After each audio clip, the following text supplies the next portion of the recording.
and gentlemen, welcome to Jurassic World.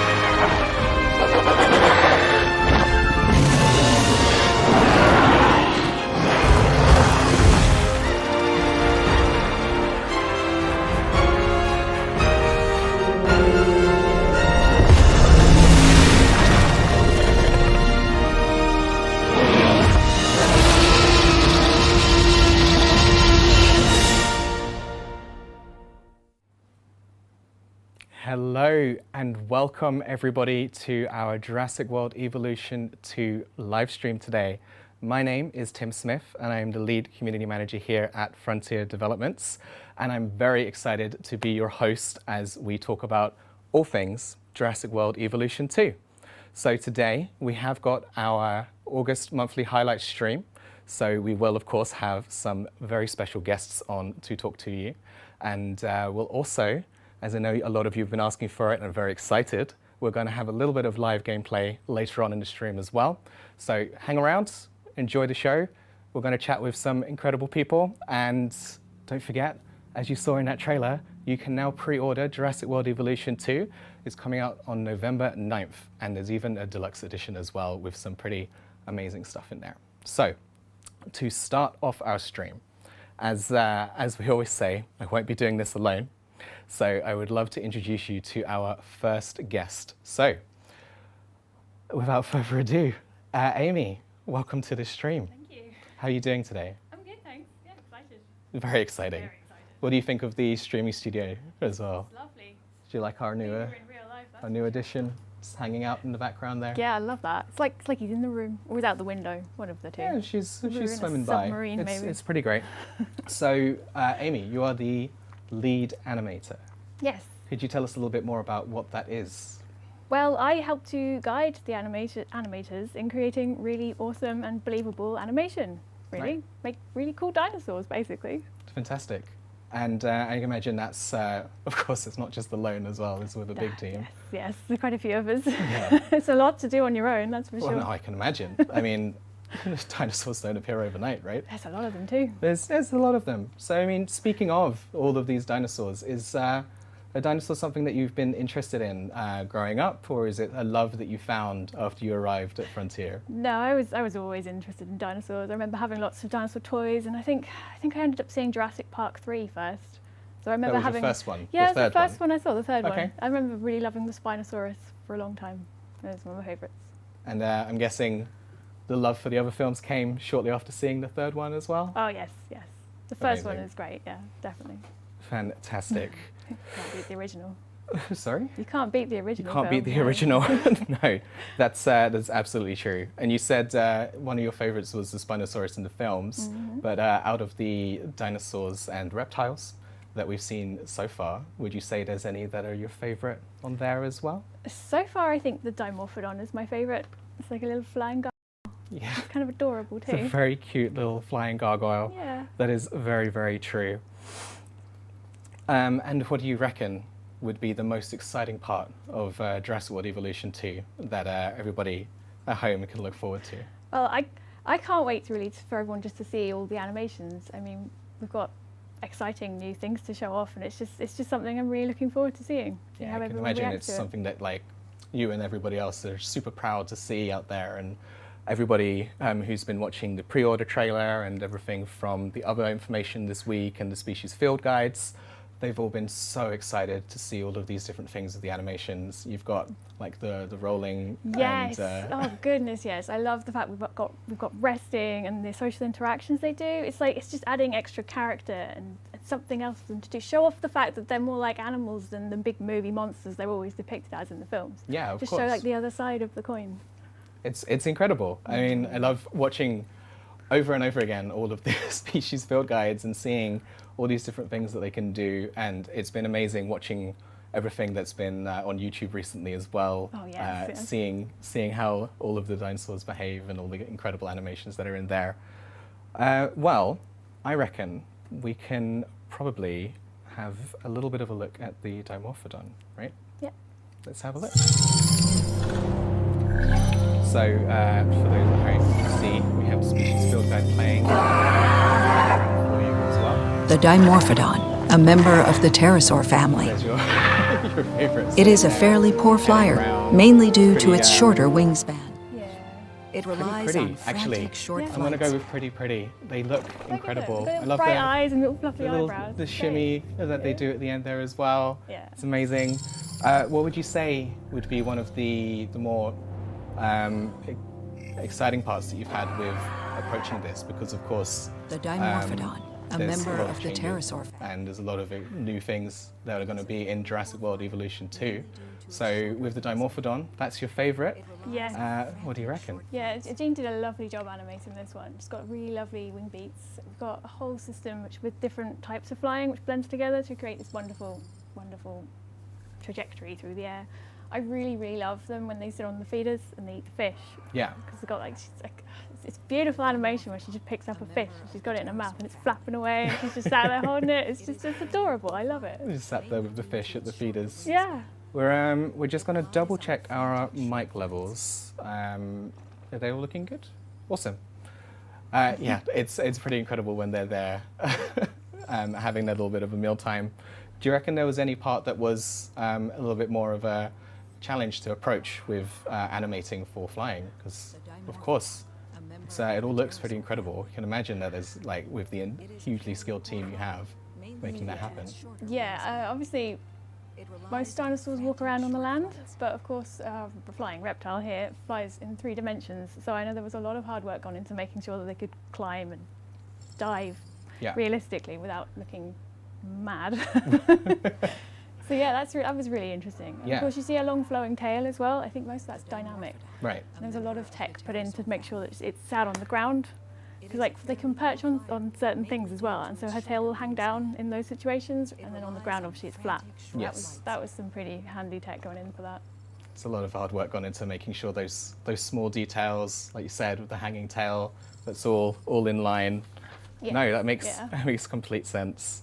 I know one thing that the community have, of course, picked up on, and I've seen a couple of clips running around, is when the flying reptiles managed to escape. So do you reckon you could tell us a little bit more insight for that one? Yeah, I mean they'll break out, and of course breaking through a big glass dome it's quite a hard thing to do. So they tend to, after breaking out and terrorising your guests a few times, like pinning them to the ground, it's great. It's beautiful. It's great. You might find them resting on nearby. It's not great for the guests. No, they'll be Great having to a bad watch, day. but maybe not great for your guests if you want them to be happy. Yeah, I'm pretty It's a sure good that's fair. disclaimer, right? That is a good There's disclaimer. a good disclaimer. Yeah, but I mean, if you want carnage, then go for it, right? I mean, I guess if you're enthusiast after the films and that's the kind of thing that you want to see If you want happen to in your reenact park, the film, then yeah, right? that's very true. Are you going to send them down Main Street? Yes, exactly. But yeah, so they'll perch on like lampposts and nearby buildings and stuff, get their breath back before they go around for another sweep again. This is good. Just come back for another go. Maybe didn't get them the first time. Maybe go for them the second time. They might even go off into your other enclosures and cause havoc with some of the residents there as well. Residents. Yeah, the residents. The residents. I like that idea. The residents will build little residential areas. Yeah, they're homes, right? I mean, that's true. They are homes for the dinosaurs and reptiles. And reptiles. And reptiles, Yes. of course. Let's have a little quick look. There's so many of you in the chat. It's incredible. I've been trying to keep up with some of the things in here, but I can see an awful lot of excitement. So thank you very much for that. I'll try and pull bits out of there, but with quite a few of you, it goes quite quickly for us. So, we'll do what we can. We'll do what we can, right? So I think we could maybe have a look at the next species field guide then and have a little chat about that one. And that one is another one of our flying friends, our flying reptiles, and that would be the pteranodon.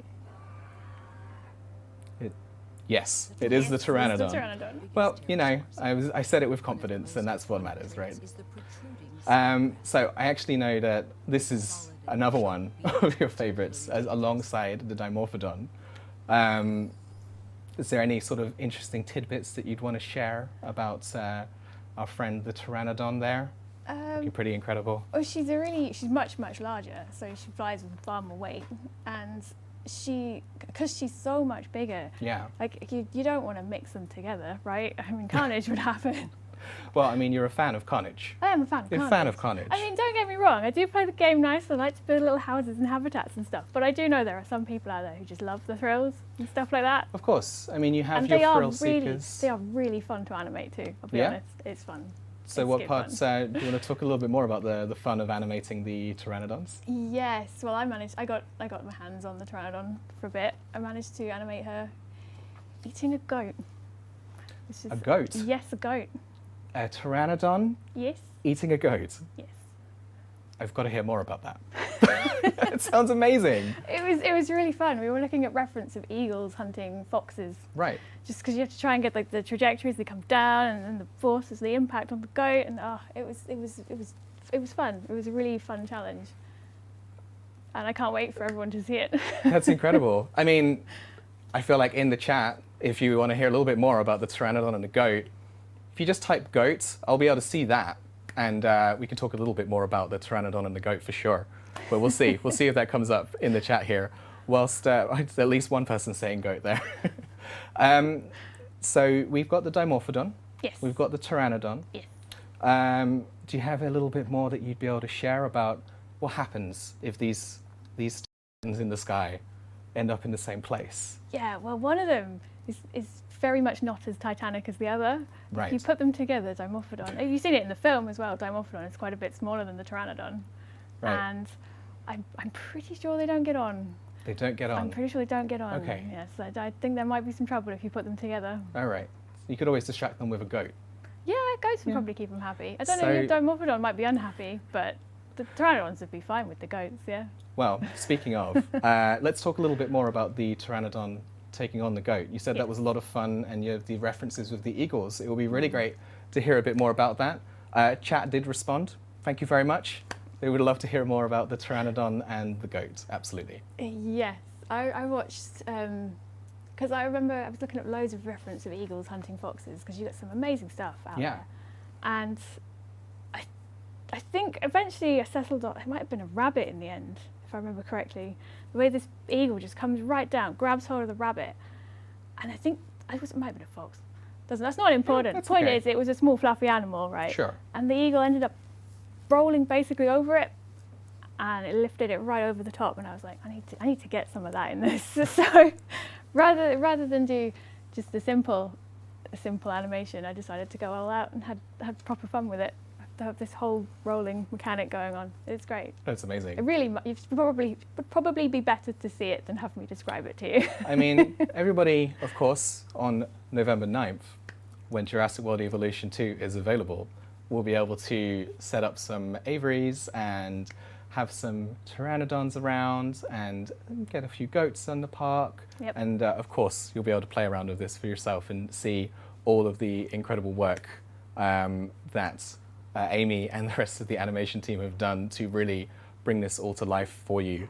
So I think there's, of course, there's a much wider team that you work with as well. So Yes. just to go back to a little bit more about your role as the lead animator. So that involves not only getting hands-on and, for example, helping for finding this stuff, it also involves research for finding good references. I imagine it involves taking ideas from the rest of the team, Oh yes. putting yes. it all together, helping everybody do the best that it can do, right? Oh yeah. It's really creative. Like you can give someone a task for like a specific social, and I'll have something in my head that they might do, Right. but otherwise they can go away. They can look at reference. They can like surround themselves with footage of like big animals, like even cows and horses and stuff. Just anything on four legs or birds, depending on what your dinosaur is. Or And then- reptile. Or reptile. Yep. And then they can kind of rough it out and then try and visualize it, and then I can just help guide them towards that, just to make it more believable and weight and Yeah, such. of course. Keep the character in there as well. So you're going to see dinosaurs and reptiles And reptiles. doing things you wouldn't have normally seen. Incredible. So we know if we don't say the and reptiles part, somebody, and I'm going to bet it's somebody from the Discord, is going to be pinging away, telling me you missed it. So we see you. It's okay. It's okay. Yeah. Fantastic. Well, I think let's have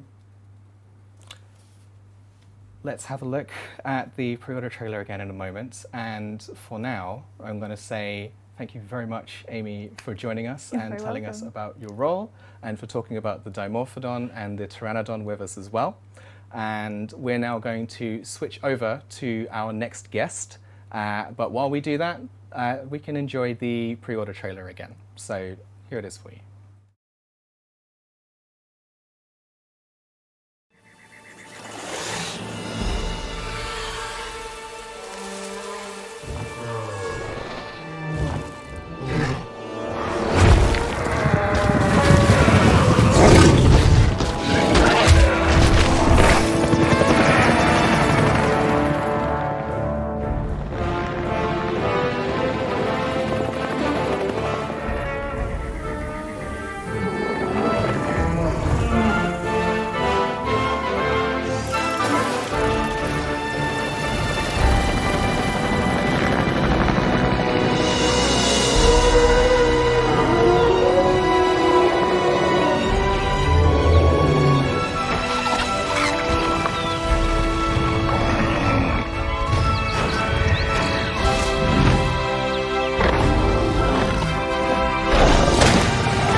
Ladies and gentlemen, welcome to Jurassic World.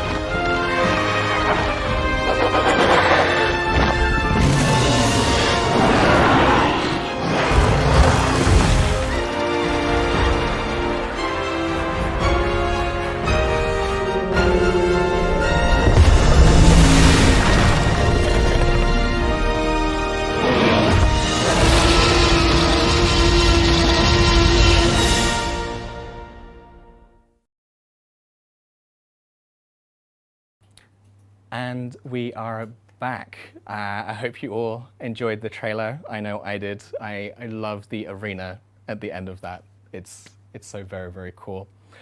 However, we now have our next incredible guest here. Thank you for joining the stream, Andy Scott.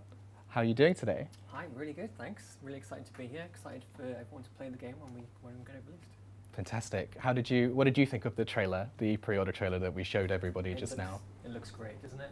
I think it really shows off the game really well, and hopefully gets everyone excited as much as we are. Yeah, absolutely. And again, I love the arena at the end, and you've got the T-Rex just owning that space. It's absolutely incredible. So let's maybe start off with who you are at Frontier and what you do here. So your title is the head of gameplay.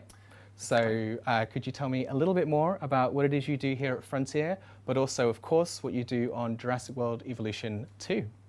Yes, of course. As head of gameplay, I help recruit gameplay programmers. Sorry, one moment. We're just going to check the mic levels. So if you could move your microphone up a little bit. How's that? How's that one now? No? How about now? No? Sorry, everyone. Small technical difficulty. We want to make sure that you can hear Andy as well as you can hear me. I think we're just going to go to a very quick back soon, and we're going to fix the microphone, and then we'll be right back with you.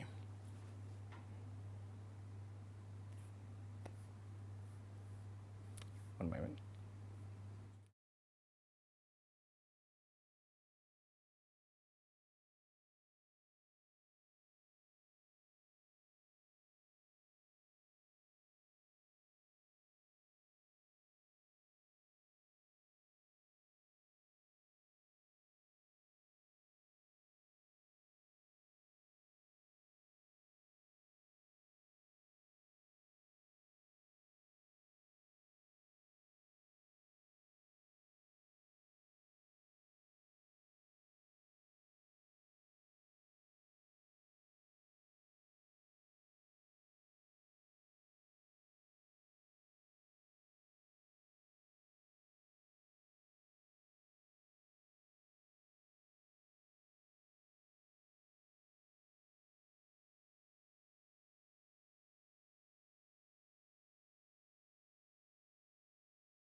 Welcome back. So we're going to test that this is working. I am hoping that you can all hear me. And Andy, let's try again. Hi. Welcome to the stream. Hi, thank you.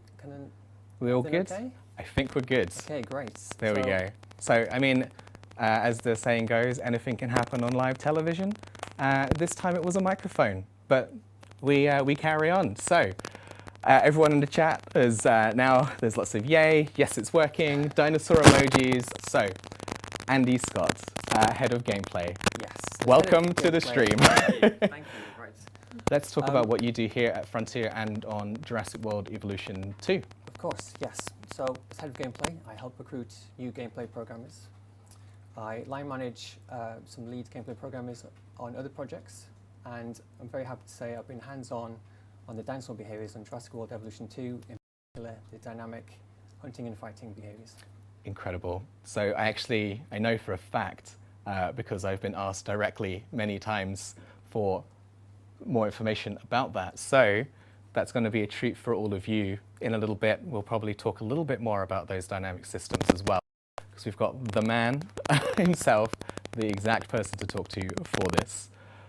So that's going to be really exciting. But I think what would be really great, now that we've hearing a little bit more about yourself. So were you always a dinosaur fan, or no? Yes, I've always been a fan. I think we've still got an issue with your mic, so perhaps if you just hold it up. It's not ideal. Okay, how about that? How's that sound, everyone? Is that okay? So I can talk a little bit more, if that's all okay? I think if we'll just talk a little bit, and we'll talk about dinosaurs, and we'll try with the microphone and see how it's doing. Still no good? Okay.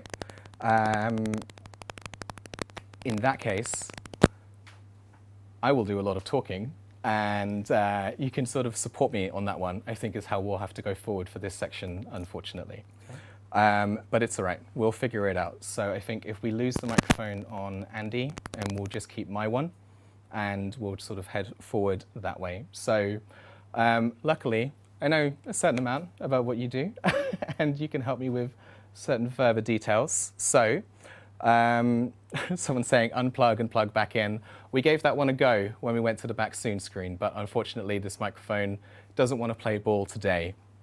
But that's all right. So what we'll do is double check the notes, and then we'll carry on. So we're talking about whether you were a dinosaur fan yourself, and I think the answer's got to be yes, while being here, right? Absolutely. I can always remember my friend, when I was very young, having this sticker book and you can stick down different dinosaurs and unpeel them, and that was really great to kind of play with. Amazing. So one of the key things, what I'm going to try is moving over. We're going to share a microphone, and then we're going to see how that goes. All right. Let's try this. Chat, can you hear Andy Scott? Hello. How's that? Can you hear me? Can we hear Andy? How's it sounding? Yep. We're going to do it like this. We're going to go back and forth with my microphone, and it's going to be great. So you were telling us about with sticker books as a kid. Yeah, one of my earliest memories is a friend having this book where you could stick down and unpeel dinosaurs and put them in different scenes, and I was very jealous of that I didn't have it myself. Right. I remember for when I was a kid as well, it wasn't always things like Jurassic Park. My parents got me this custom book where I was the protagonist, and you crack open an egg, and then a pterodactyl came out and took me on an adventure, and it was incredible. So I completely get having those like younger things that come into what you're doing. It's great fun. Okay. It was great. It was such a good book. So as we have now got this solution, with the volume, is the volume okay? Well, we'll be fine. I think you guys can hear Andy. So let's have a look at our first species field guide together, which is the Chianchosaurus. Quite tricky to pronounce, but we're getting there. We gave it a lot of practice, I think. So what are your thoughts on the Chianchosaurus? Yeah, it's great to see one of the lesser known dinosaurs. It looks incredible. I think it's got incredible eyebrows. It's really quite memorable. Incredible eyebrows. Yeah, it's great to see. And of course, it's only recently been discovered in 2010. So I think a lot of people haven't heard of it and be quite excited to see it for the first time. Yeah, that's exactly the reaction we got from all of you at home.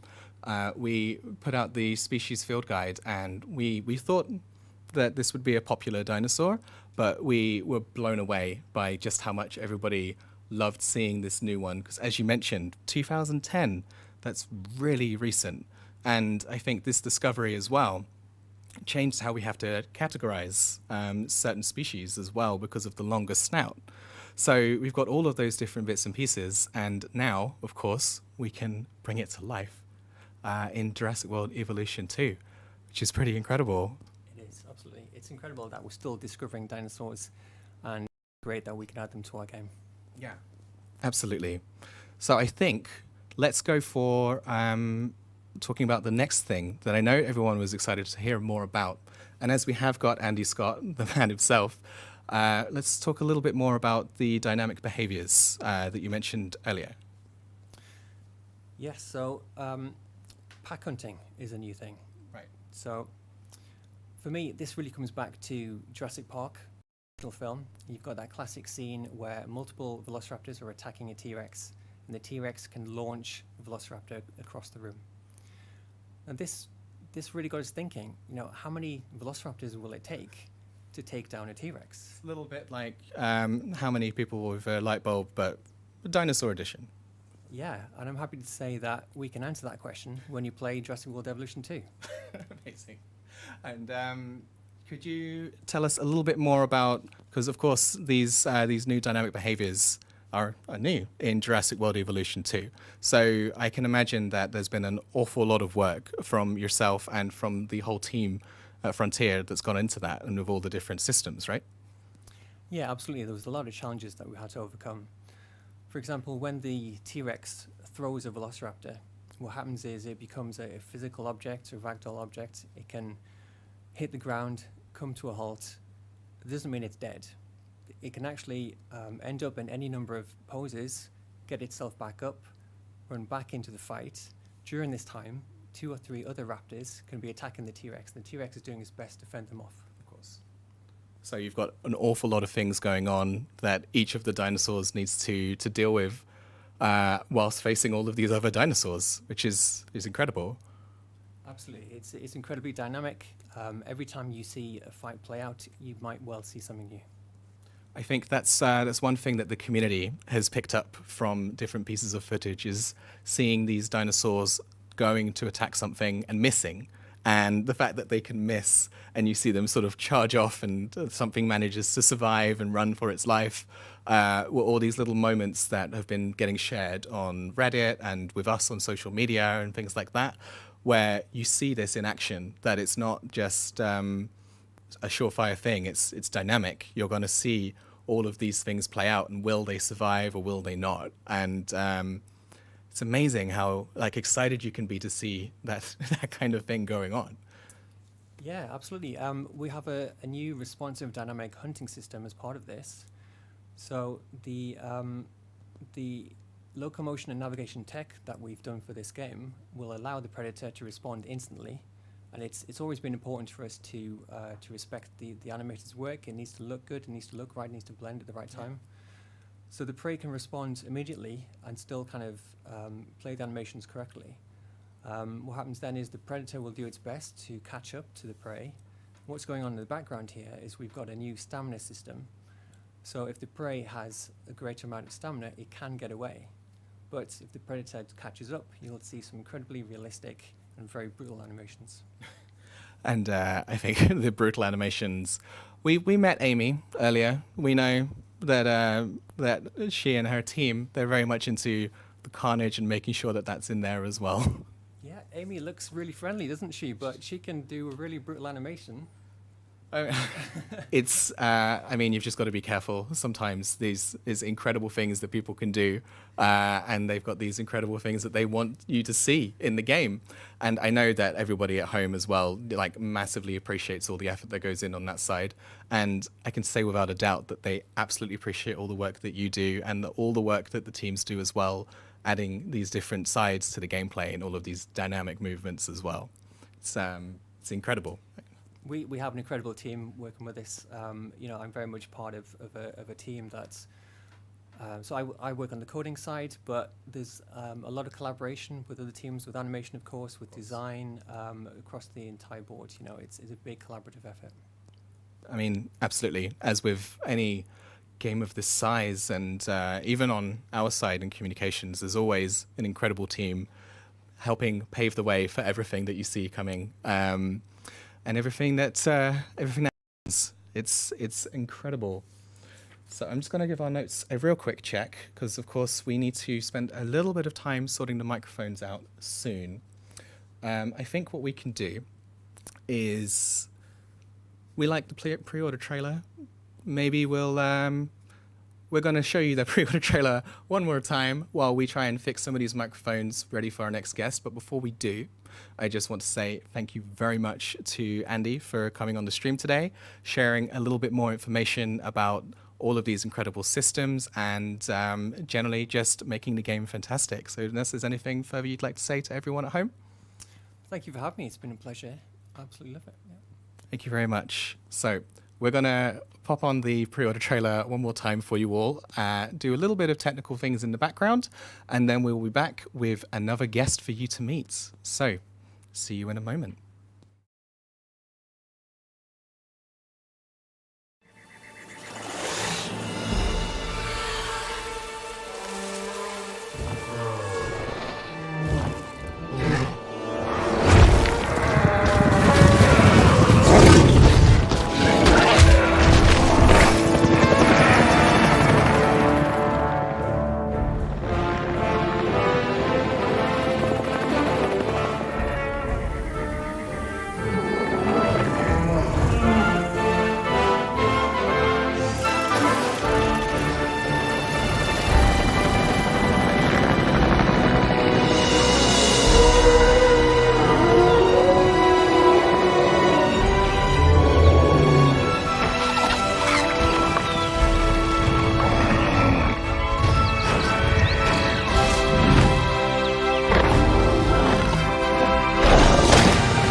Welcome to Jurassic World.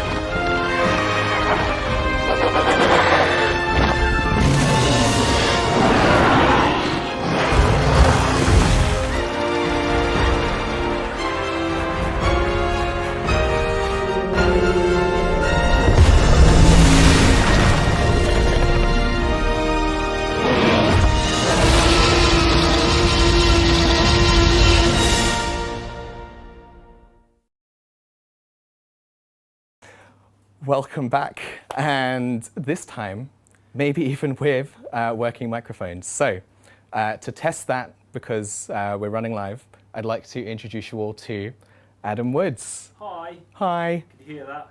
Could you hear that? We'll find out. Can we get a hi in the chat if you could hear Adam's hi? Hi, Adam. Hi, Adam. Let's get hi Adams in the chat. We're waiting for them. I see people talking about hi. Oh, there it comes. There we go. Hi, Adam. Gremlins. They're saying you're a little quiet. I could be loud if you want me to be. Just be louder. Or I mean, I don't know how long I'll keep that up for. My voice might get hoarse. Or dinosaur. Oh, I see what you did thank there. you. Very Thank nice, you. very nice. So, Adam Woods, executive producer. Executive producer, yeah. So, for a lot of you on the stream, you'll know Adam very well. He's joined us many times before. But for those who don't know you, could you tell us a little bit about what your role is on Jurassic World Evolution 2? Yeah, I am, as you said, Tim, I'm the executive producer. My kind of main role is to help Rich, who we may or may not see later, spoilers, with his vision of the game, and then plan out how we're actually going to get that from A, which is concept, to all the way through to release. That's kind of like my main overall goal. I also lead the production team themselves, and production as a whole is kind of, I've said this before probably on stream, so apologies if I'm going over old ground, but we're kind of the oil between the cogs, and that's a really horrible way to describe the other team members. But they do the work. Production kind of makes sure that those cogs are running as smooth as possible, and that they, animation, design, code, audio, all the team that are making this incredible game can actually do their job and to the best of their abilities. That's kind of the nitty-gritty of production itself. I also do puns quite a bit, as you tell from the beginning. Pretty good at them. But that wasn't, I didn't need to do that to get the job, so that was good.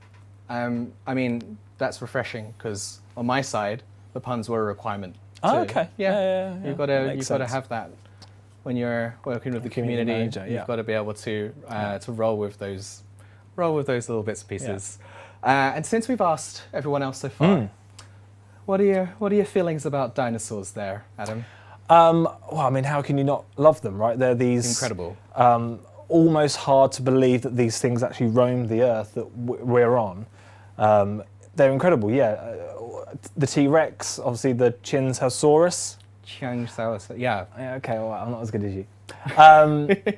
But for me personally, Jurassic Park was actually the first film I ever saw at the cinema when I was 8, so I'm making myself a bit older there. My sister smuggled some prawn cocktail crisps in with us to eat them. And that was the first film. So to then, after all these, not too many years, just a few years, after all these years to actually be able to work on something that's, sort of tied in with the franchise and Jurassic World is quite incredible. Dinosaurs aside, right, I mean, absolutely. I mean, dinosaurs aside, but also Dinosaurs front and centre. Yeah. Dinosaurs at centre as well. Absolutely. And from the dinosaurs that have been announced so far, would you say you have a favourite?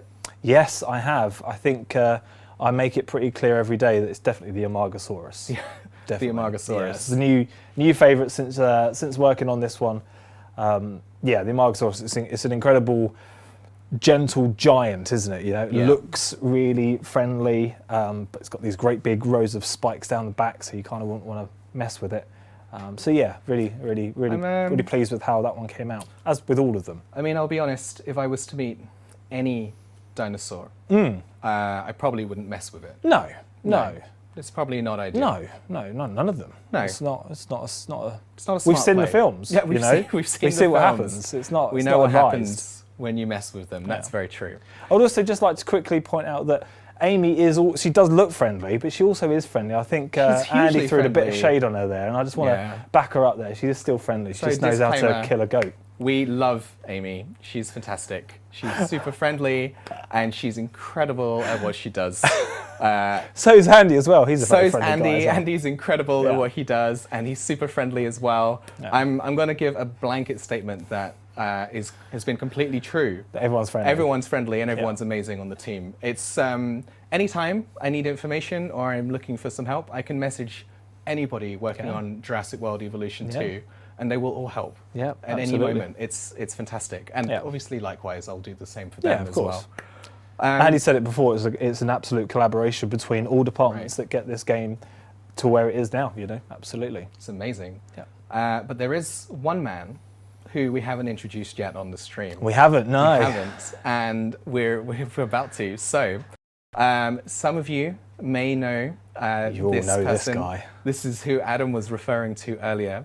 And between myself, Adam, and our mystery final guest, we will all be showing you the live gameplay and talking about it as we go. So we're going to flip the camera over to our guest who is sitting ready to play. And there's Rich Newbold. So Rich, welcome to the stream. Thank you for having me. Slightly weird, I'm like just away from you. Feels like, it's like, let's go to LA, where Rich Newbold has got the latest gameplay. Yeah. But you're Over actually here, just my little desk is quite nice. Quite nice. The chairs doesn't look as comfy as your sofas do. Our sofas are they're pretty comfy. I'm We've not got gonna one lie, they're each. pretty good. Absolutely. I could be anywhere with the green screen. We could put me on like a tropical beach. Where would you great. want to be? If you could be anywhere, Right where would you here. want to be? Oh, It would just be right here with you. Oh, that's good. That's good. Right here with us. That's pretty No, good. Adam. Oh, with Adam. Well, so we've only got one guest now on the stream. We've gone down. Rich is no longer welcome. No, I'm kidding, of course. Rich is incredibly tolerable. So, no, I'm kidding. Rich is, of course, That's on the LinkedIn profile. he's, of course, absolutely wonderful as well. So, I would say, Rich, if you could give us a little bit of an idea of what you do as the game director for those of you who haven't seen you on the stream before. Yeah, so I'm the game director, so it's a kind of, Adam described it in kind of lofty, it's my vision, but it's not, I'm kind of the man at the top, the boss man is what we call me. Boss man Rich. Mocking way, but I'm the one that kind of has ultimate say on what we do, what we don't do, working collaboratively with a very talented design team and the rest of the development team about what we're going to put in the game and what kind of direction we're going to take with everything, and then I report up to the execs at Frontier about what we're doing in the progress of the game. But kind of me and Adam work collaboratively, as Adam says. It's his role to get the game shipped. It's my job to kind of push him as much as I can for as much in the game as possible, but we work together to balance the risk and all the changes and try and make it as best as possible. We work as a team. Yeah. Bringing you an amazing Jurassic World experience. Bringing you an amazing Jurassic World experience. Absolutely. So I think what we can probably look to do now is the moment that many have been waiting for, and that's start having a look at a little bit of gameplay from Jurassic World Evolution 2. So before we start, I just want to let everybody at home know a couple of different things. This is an in-development build. This is, of course, meaning that there might be some things that are different from in the final game. There might be some bugs that we encounter, because that's obviously the nature of development as we go. But we were looking at this and we wanted to make sure that we could show as much as possible to everybody at home.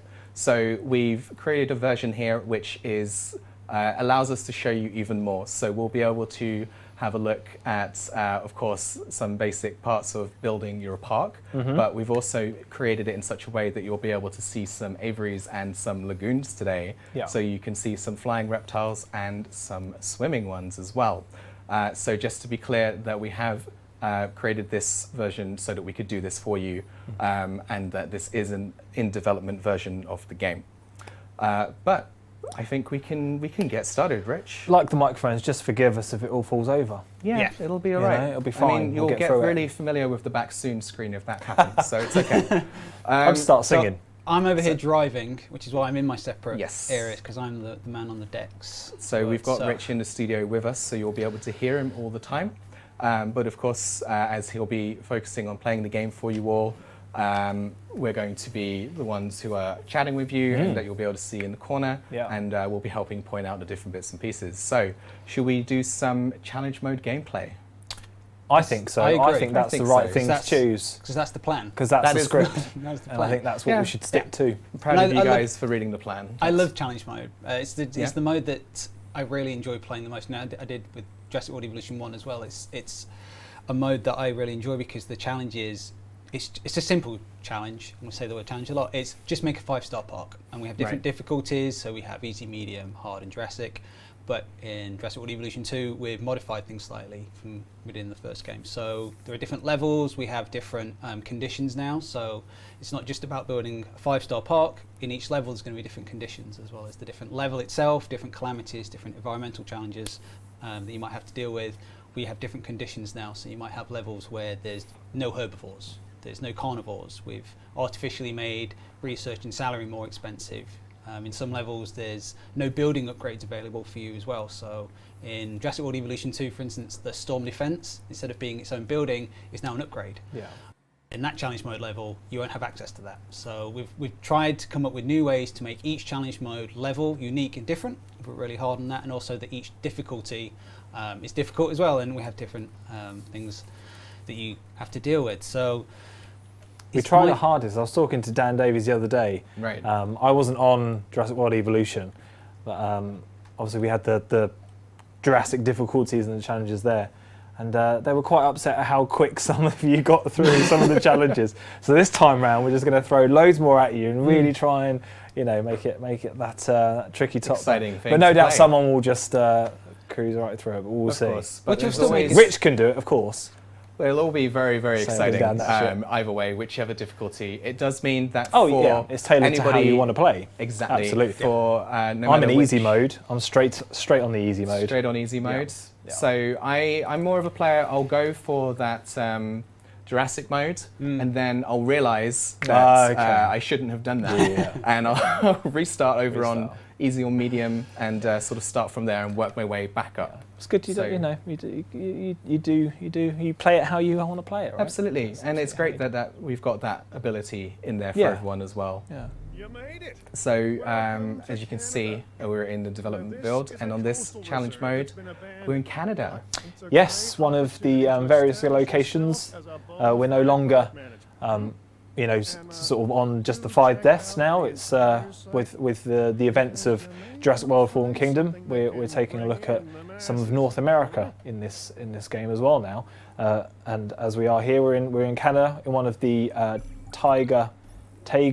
There's a question. yeah. Taiga or tiger environments. Which obviously is a very, very different situation to the tropical islands. So straight off the bat, it's a very different environment and place to be. And seeing these Usually. dinosaurs in this location is quite impressive. Yeah. It is, and it gives us all of these new challenges. As Yeah, you can see. with the different environments come different, potentially different weather calamities and different weather challenges that Absolutely. you may have to face as a player. So, yeah. So I think to start with, if we can move to we'll move to the full screen view. So you'll still be able to hear us at home. But Rich, do you reckon you could give a little explanation on how you're starting your park and what you've got there in the bottom right corner? So down here we have, this is the first challenge level, so we've given you some suggestions of how to start making money. Obviously the objective is to make a 5-star park, and the way you do that is to build a park that is making lots of money, has lots of dinosaurs, and your guests are really happy and comfortable. So we're just going to give you some starting objectives just to get the ground going, get the ball rolling. Get the ball rolling. Get the ball rolling, so you know what you're going to need to do, learn the basics, so that you can then build on that to get to 5 stars. And the first thing you're going to need in a dinosaur theme park is some dinosaurs. So we're going to build a couple of buildings of building the basics of making some dinosaurs, and we need 2 key buildings to begin with. We need one which is the expedition center, so you're going to use this building to send expeditions around the world to collect dinosaur fossils from various dig locations. And what we need to do is make sure this building is connected to the rest of our facility. To connect to the arrival point, we use this as kind of like a hub building, so all the buildings need to connect to it. I think also I'm going to rate your park at the end of it. Ooh, I want I think we should all rate it. We can give it individual ratings. The game already does that, but cheers. Well, we can No, give you a it's rating gonna I think as come it's well. it's a stream rating. I think Okay, the chat cool. may even give it a I out think of that's a 5 great as well. idea. I think chat, we're going to ask you at the end of the stream to give Rich's park a rating I and can't see wait. what you think. I can't wait for the comments about the game director can't play his own game. Yeah, I would also. Yeah, I'll give you a little caveat there because I do feel you on that one. It's a very different situation when you're playing your own game on a live stream. We're going to be all right. All of it goes out the And window. it's going to be fantastic. But I'm going to put you under a bit more pressure as well because Thanks, man. you're welcome. That's what I'm here for. The buildings in Jurassic World Evolution 2 also need power. So in the sequel, we've added some new buildings to the power system from the first game. So in the first game, you would build a power station and use substations to share that power to all your buildings using pylons. So what we've added is a new building type called the backup generator, which is there to act as a parachute for when your power stations get sabotaged or they need rebooting or they're damaged in a storm. So the backup generator is kind of there to supply power when your power stations go down, but it's also kind of the starting set of power buildings you're going to need and you use before you research the kind of more concrete power stations. So let's get some power. So let's in get this some park. power. So make sure I'm going to put this one here. So as you were mentioning, the next steps are making sure that we can get straight on to getting a few dinosaurs in the park as well, right? Yeah. So whilst my expedition centre now has power and is connected, so we're going to send out an expedition team to collect some dinosaur fossils for us. I always like the Struthiomimus. It's just a very good foundation, basic good dinosaur. safe dinosaur to start with. Safe to If start dinosaurs with. can be safe, which we know they're not always They're safe, not always but safe. I think I could last 10 minutes with a fist fight against the Struthiomimus than a T-Rex. I So mean- if it's going to break out, Why? I'll give it a go. I mean, that's true. A T-Rex it is like an ostrich though, and they're big, so I take it back. Yes, but the T-Rex is even bigger, I Yeah, think. that's true. So we're, you know, It would be a war of attrition against the Struthio. I mean, luckily you can build things like shelters and are encouraged to do so Yep. for your park guests. Guest comfort is important as well. Yeah, Hugely important. It is yeah. a theme park, so Rich is rightly kind of starting with the dinosaurs. I tend to start with the dinosaurs as well because you can Right. get the enclosure set up, kind of bed them in, make sure they're okay, make sure they're comfortable, make sure that they're not going to break out, you know, Yeah, of course. and then kind of turn your attention to the guests because, you know, any successful theme park needs to look after your guests as well. You get a need bit- to make sure that get a bit there's thirsty. an attraction, Yeah. which is, of course, the dinosaurs for them to come to. Yeah. So what you can see Rich doing right here is getting the first Oh, hatchery. here we go.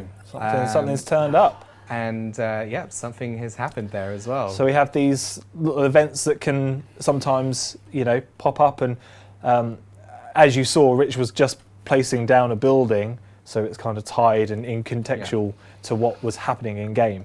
And you know, they do have effects as well. Like it's a multiple choice, as you saw there. You could either, I think it was a building material one, so you could either keep the excess building material if you had damage or repairs to make, and you can sort of funnel it into that. Or you can get the money back if you need to. So depending on the situation where you are, obviously I think he took the money back, which makes sense because he didn't have anything to you got a to lot repair. of choices, and they can take you in these different so directions. these just little kind of they give you a little bit of colour while you're playing through the challenge.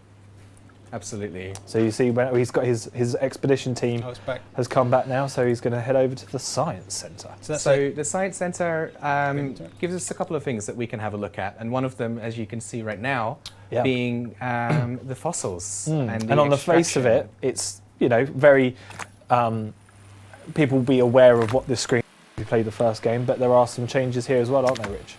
Yeah, so in Jurassic World Evolution 2 we now have an extraction slot, which means you can queue up multiple fossils at once, or fossils and minerals, and then you extract them all in one go using your scientists. It allows you to then kind of choose which ones you want to do, and I think as you go through the building upgrades paths, you can get some more slots, you can extract more fossils at once. So I'm going to do all of these in one go. Assign a scientist. The scientists, the new system that we've added for the game. So as every part of creating a dinosaur will use your scientist. They're people that you can hire and you have to pay salary for. So you can have to then balance whether you want to hire more scientists, which is a lot more of your money, or keep the ones you've got and train them up. They have three different. You have the three different proficiencies. Yes. One is welfare, one is genetics, and the other one is Right logistics. Logistics? That's the one. I always It's forget logistics. that one. And then they also have their own traits. So, for instance, Travis has cheaper research. So if I use him on a research task, it's going to reduce the cost of that down by 30%. So there's combinations of different members of the scientist team can be used in different ways. So I'm just going to put them on this. You can also, so what Rich is doing here is each task has a maximum slot of scientists you can assign. Too many cooks spoil the broth and all that, so you don't want everyone piling in. Of course. But you can, if you have spare scientists to free up for tasks, you can reduce kind of the duration of those tasks by adding more people on. Absolutely. So that's like another kind of balance and lever that the players can use to have more scientists on exactly. a project, but but then you're not going to be able to manage. research another thing or something like that. So you can either kind of get some parallelization. I have to say that word a lot in my job, and I can't. Or it's a bit more sequential with piling people up. So it's a great addition. Add more scientists to your roster as well. Right now, Rich is going to be absolutely fine with the scientists he has available to him. That's quite an enclosure as well. It is quite the enclosure. So I'm historically, and it's a running joke with me in the design, really bad at making nice looking enclosures because I'm not an artistic type, you could say. So my attitude to fencing is basically click, click, click, click, click, click, click. That looks about right. So I've made an effort to use the curve toggle for once in my life. I'm very much right angles and things like this. Like that could have been nicer. I know it could have been nicer, but so it's a trademark now, though. You know, I know, if you go to a Rich Newbold Jurassic World Park, you'll know what it's going to look like. Approach. Yeah. So I noticed somebody in the chat noticed. I noticed that they noticed that the fences aren't instant. No. So there's a kind of one of the updates to fence construction is that it is now in sequence to how you've placed it, as opposed to just being instantly there. So adds another little thought, a little bit of extra management layer of how you construct your park and how you lay it out. So you can see here, Rich has taken time to build his unique looking enclosure. We also wanted it to be add a layer of complexity for when a dinosaur did get out. So that in Jurassic World Evolution 1, you could kind of very quickly fence the situation away, and you kind of deal with it that way. But now you don't have that. You don't have that easy out of quickly building a fence around an escaped dinosaur. Now, because of the time, there's a chance they're just going to move away from where you put your fences in. So you're going to have to deal with them with the ranger teams and the capture teams instead. So absolutely. It was one of those things that it's a bit of we like the way it looks as well. It kind of feels that you're building things like you do with the other buildings. They take time to construct, so that we do the same with the fences and the paths as well, do it in a little bit of a way, but it also kind of means that you're more challenged as park managers to deal with any of the dinosaurs escaping. So I think I now have a lot of Struthiomimus genomes, so I'm going to synthesize and incubate a new dinosaur. So we're going to use the new two-step process, the synthesize and incubation, create a new dinosaur. So we have our fossils, we've extracted that dinosaur DNA, that amazing dinosaur DNA, and now we're going to make a dinosaur. Amazing. So while Rich is beginning the process of making a dinosaur, I just want to quickly let everybody at home know what we're doing here today. So we are currently in the middle, as you can see, of gameplay for Jurassic World Evolution 2. So welcome everybody to the chat that I saw just filing in there. Just to let you know, that's what we're doing today. A few people asking about the build. This is an in-development build, so it is not the final version of the game. And so therefore there might be some bugs, there might be some small issues, but we've also adjusted this build so we can show you as much as possible during this stream. So we've made it so we can get to things like aviaries a little bit faster, and made it a little bit easier to do some of the research so that we can show you this as quickly as possible, because we know after all of your incredible comments that you want to see all of this live. So we're trying to do as much as we can for you today. So right now we're in the midst of creating our first dinosaurs in our park, and it looks like Rich has chosen the Struthiomimus for that. And he's already gone through one of two steps now. So in Jurassic World, it was just the one kind of incubation step and release your dinosaur. Whereas now what you have is a chance to synthesize a clutch of eggs. So you have a chance, depending on the species, of actually releasing more than one dinosaur at a time now, which is a massive update. During the synthesization, it's not even a word. Synthesis. During the synthesis of the eggs, that's at the point where you have chance to make any tweaks to the genome. So we can now look at some of the traits which are new for Jurassic World Evolution 2, which I think Rich had a quick look at when he was building these. Maybe we can have a look at it later as well. And we've also categorized them, so it's a bit easier for players to understand what they're going to change and how that will then affect the dinosaur's behavior, because it does have an effect. And he then went on to incubate those eggs, so actually warm them up, get them ready for maturity, and then release, which is where we are now. We have two. And we have two options. Oh, Tim, you're good. You see all the options, don't you? Nothing gets past you. No. Yeah, I had 3 eggs after the synthesis stage, so I picked the 2 that had the most traits. Right. I left 1 behind, but that allows me to, if some of the eggs have manifested traits that are negative, because there is a chance, depending on the genome, that some of the traits are negative, you might not want that kind of dinosaur in your park, whether it's, it might be a sickly dinosaur or one that becomes really thirsty, but you can pick the ones that you want to kind of incubate and then bring out. So Yeah. Let's release our first dinosaurs. Oh my God. So there's two, yeah. So that's the example of more than one, obviously, because there's two. So I think this leads on to one of my favorite things. The alpha. I mean, you know this Seeing because dinosaurs I constantly establish say dominance. I love this part of the game. This is the very is foundation of when evolution. the different The dinosaurs authority of the start strong. finding their space and their territory. Yeah, And finding out what can we do to make them more comfortable, which Yeah. areas that are in. Yeah. Do we want them to find it outside, or are we going to fulfill their needs within it? Yeah. So the territory system, I love it. Yeah, so you can see they're building, not we're, it's the Gallimimus, Yeah, they're walking they're around the enclosure. Struthiomimus. And Struthio, sorry. And they're starting to seek out the things they need. So Rich has got one of them selected. You can see under the environmental needs, they've got obviously a need for water, as most animals do. Ground leaf, which is part of the paleobotany system, which we can talk about in a second when he starts to paint that down, or he's doing it now, but we'll come back to that. We'll come back to I it. can't go that quick. That's okay. You're And got all the also, time. they have a forest need. Obviously, some sort of animals like to shelter and kind of be able to hide and feel good. So they're seeking this out within the area they're allowed to kind of move within, because he's put them within this enclosure. You can see that's highlighted with the blue UI there. He's clearing some space just to place down these leafy climbers. Now this is part of the paleobotany system. Herbivores are now fed through these plants that he's placing down, so there's no herbivore feeders anymore.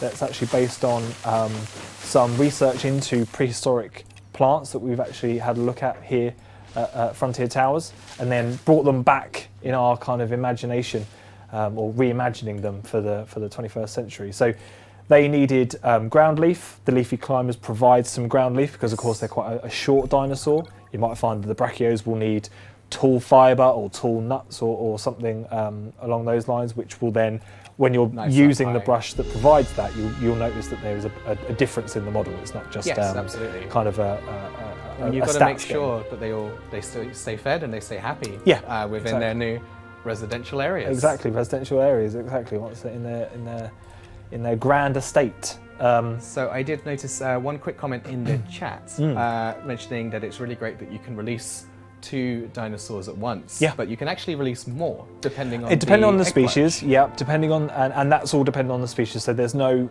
again, we're trying to make it as sort of natural and realistic as dinosaurs that were 65 million plus years ago were.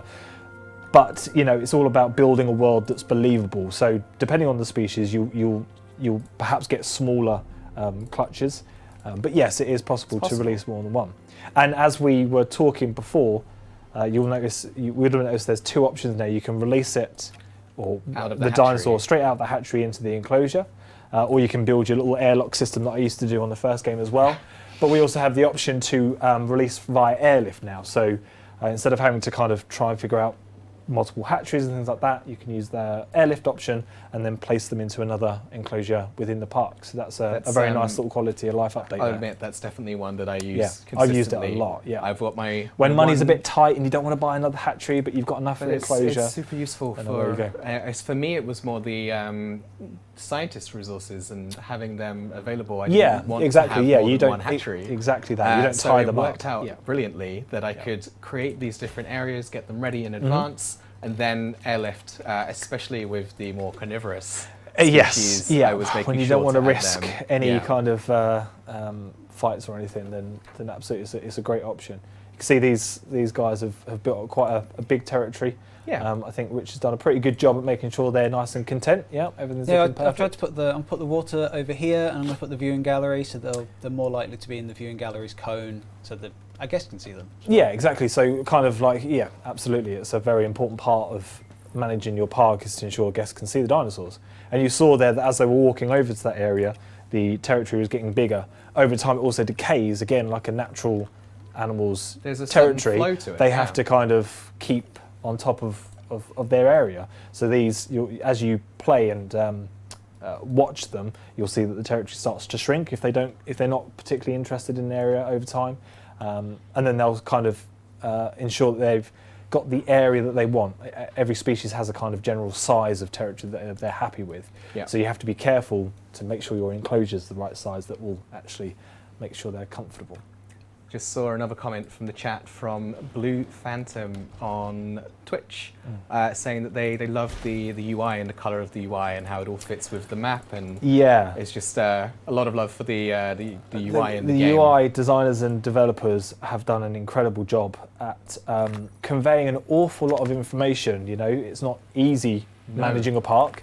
Certainly not easy managing a park full of dinosaurs. There's a lot of information that we need to get across to the player very quickly and easily, and I think yeah, they've done an incredible job, but still keeping it within that Jurassic World Evolution feel. You know, you're at home when you come from the first game, or if you come here from from nothing and you're going to come straight here.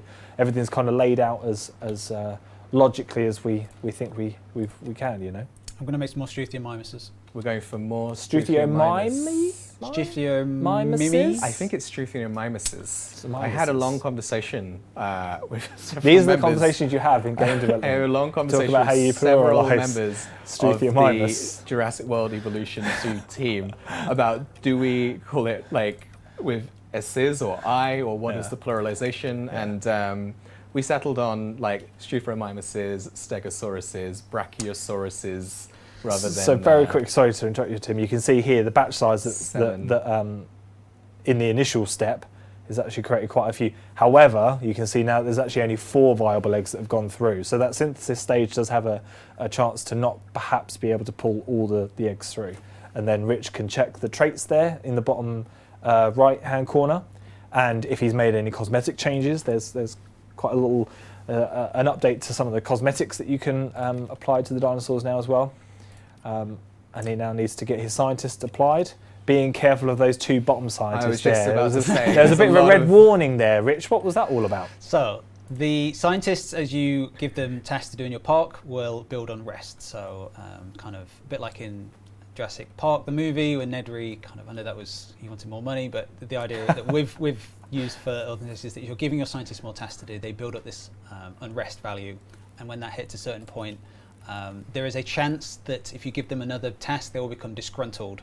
And if they're disgruntled, then there's a chance of more sabotage appearing in your park.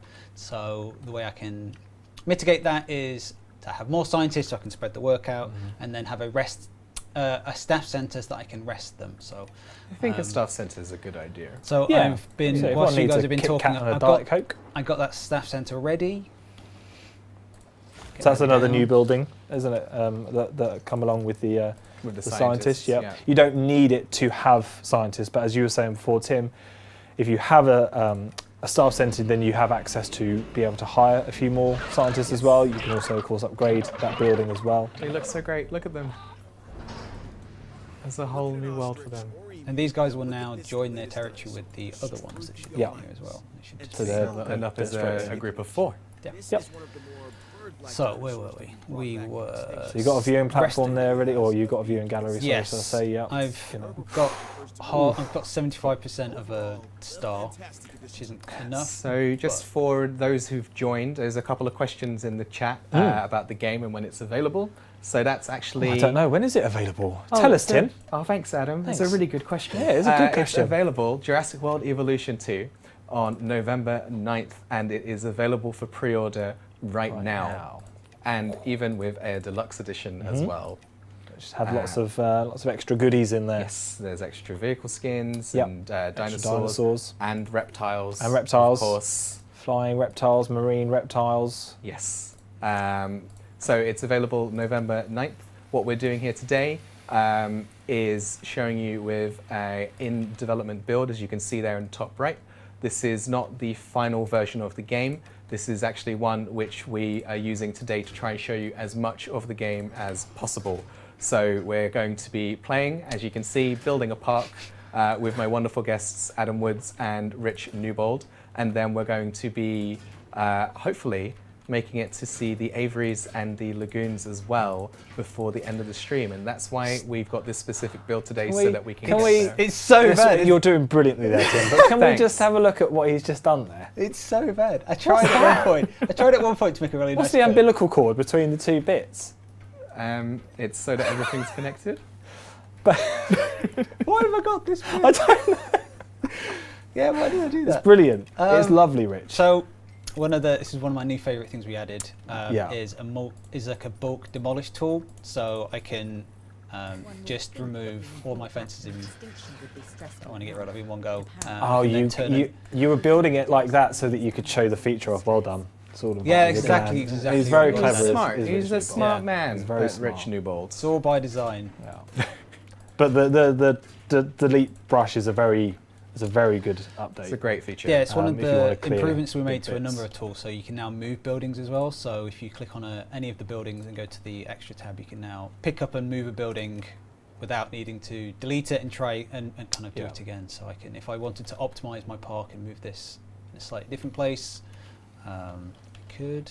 And I'm just going to move it 1 foot to the left just to prove a point that I could. He is, and he took a gamble because all his fences came offline there. But the Gallimimus were happy, so Yeah, they're fine. They were he'd done his job So beforehand. the Gallimimuses are Struthiomimus. the Struthiomimuses are Struthio. a security rating of 1, so they won't break out of this fence anyway. They're just, if they did get disgruntled or they're uncomfortable, they try to escape, they wouldn't be able to destroy this fence. They would just keep smashing against it and they would injure themselves instead, so rather than escaping. So it's now a kind of a puzzle element of making sure that you've got the right fence type security rating for the dinosaurs that you're putting in there as well. So.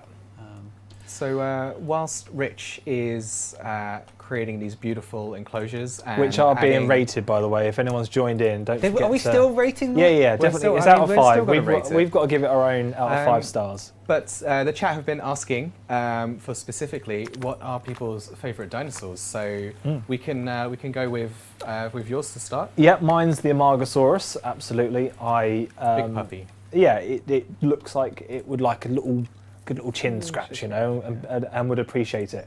Just steer clear, like a hedgehog, I suppose. Steer clear of the spines, and you'll probably be all right. And then they'll be very friendly. But yeah, a really nice, big, gentle giant. I've fallen in love with the Amargasaurus. It's my new top favourite dinosaur. I mean, for me, I told this story with Andy earlier about that book I had when I was. So the pterodactyl ends up being one of my favourites, absolutely. But I did always love going to like the Natural History Museum and seeing the giant skeletons there, and that was always. Admittedly, I felt like they were gigantic, but also I was quite small. I was, I was a kid, so I mean, comparatively, it was even more gigantic. Even more gigantic. Yeah, that's what we're even going to go more. for. Very scientific term. Yep. When I've been talking to Pete Giles, the lead or the art director of Dinosaurs, I was like, "Can you make it more gigantic?" And he'd go, "Yep, I understand that exactly." Got that. How about you, Rich? What would you say your favourite dinosaur is? Triceratops. Triceratops? Good old classic. It's a really classic. boring, and I know it's not boring. It's an amazing dinosaur. It's just I know that we have over 75 prehistoric species in this game. We have so many dinosaurs, and it's the Triceratops. But that's because for me it comes from a place of love. It was the first dinosaur that I saw in Jurassic Park. Yeah. The first time kind of those things that I saw when I was a child be brought to life in film, and it kind of felt real because the first time you see it is they're up close and personal with it. It's sick. It was alive, and that kind of cemented it in as something that I really. It just made dinosaurs real as opposed to just pictures in a book. Because you get told, oh, these things lived millions of years ago and they roamed the earth, and you're like, that's amazing, but it's hard as a child to really believe that. But as soon as I saw it in the film, I was like, this is alive. This is a real thing.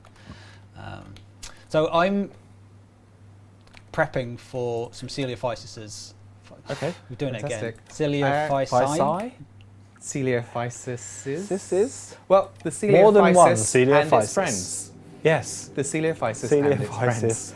And its mates. We've also got. So here's the. Sorry, Tim, because we. No, we didn't go over this before. We didn't go over this let's before. have a look at this. What Rich is doing here is looking at the Celiophysis genome and making any adjustments that he wants to.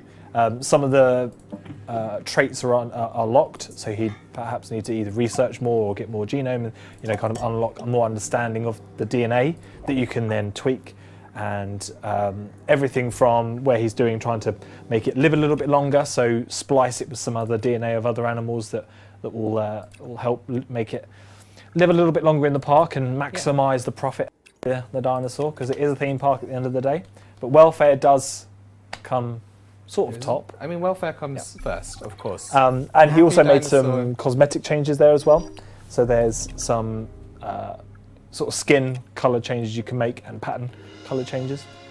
And we're trying to make it sympathetic to the environment that you're in as well. So it all sort of, ties in with how perhaps animals in the real world kind of tend to... And dinosaurs in the real world. And dinosaurs in the real world. They are real, why not? Let's say that. One of the questions that we saw come through was about, can guests see through fencing? So that's a pretty good place to maybe talk about the viewing galleries and the like, I think, because that's one right there, right? Yeah, so we have viewing galleries. We can talk about visibility. Yeah. Game's got our back. So the focus in the game is ensuring that they can see the dinosaurs. The main focus is these viewing galleries that Rich has already placed. We have a viewing platform as well, which gives obviously a height advantage, so you can see.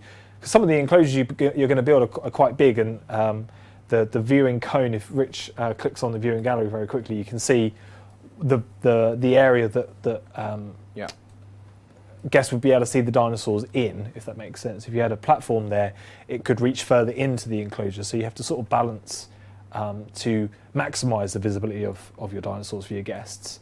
But you also have other things like tour rides and stuff that will give visibility to that as well as hotels, which I think you placed. I have were you placed just a building hotel one? because I'm trying to improve. My guest comfort is low, and that's why I don't have many guests at all, which is why my park rating is not very good. So I've been researching hotels, shelters, and restrooms. So we need to have more accommodation so the guests will come have somewhere to stay. We need restrooms so they can go and feel more comfortable. You're trying to figure out what word to go. So, the last one, shelter, so they can feel safe. So as I'm placing this restroom, what we do is we have added some more feedback so that you have an idea of where the demand is now for certain buildings, certain amenity types. So I can see that there's lots of demand for restrooms on this main thoroughfare between this viewing gallery and the arrival point. Because our guest economy system is kind of destination based. We like to have it so that the guests come in from the arrival point and they're going to a destination, which means that we can have the guest economy be focused around certain parts of specific paths. So they're trying to come to this viewing gallery, and that's why we know where they're going to hit. So the guests they're not walking towards this response facility because the guests are going to go the shortest distance to the dinosaurs we want to see. Of course, I want to see the dinosaurs rather than the. I mean, as much as the good work that the response teams will be doing, I'm here for the dinosaurs. Well, that's why I've arrived. I actually put them down because our Struthiomimus, Struthiomimus and friends. The information that the dinosaurs have is time limited. So the ones that we made more recently, we can see their information. We can see how they're going on. But the ones that we first made, their data is now obfuscated. So it's we need to use the ranger teams to have them periodically check the status of those dinosaurs. So we can either send out the ranger teams and go, hey, can you go scan this dinosaur for me and let me know what the data is. Or I can use a new building that we've added, the ranger post, which we can put that in one of our enclosures, and then we can assign the ranger team to the post, and it will then periodically on a kind of patrol go to the ranger post and scan the dinosaurs in the radius of the ranger post and give me that information. The ranger teams will also replenish any feeders automatically that we place in here for the carnivores. So off goes that team and they're out, and our park rating is going up. So that's going up because our guests are slightly more satisfied. They do need an emergency shelter. So we had a question in the chat about, can you go bankrupt? Can you run out of money? Yes, you can. And I've been doing it a lot playing the game recently because I keep I keep hiring lots of scientists and training them up, and then I'm spending a lot of money on salary, and it becomes that challenge for you as a park manager, like, actually I'm going to fire one of these because they're costing me too much and I'm not earning enough to cover that. My dinosaurs aren't appealing enough. You have to plan and think, perhaps in the early game being a bit more careful with your money. So our Coelophysis, I think the batch size was possibly 10. I've got 8 eggs, but 2 of these have manifested a negative trait. So these ones will Skittish. A bit more panicking, bit more panicking. They might panic a bit more. Panicky. They're gonna. I mean, you could give them a shot, see what happens. Just take them all. You're Go. Tim.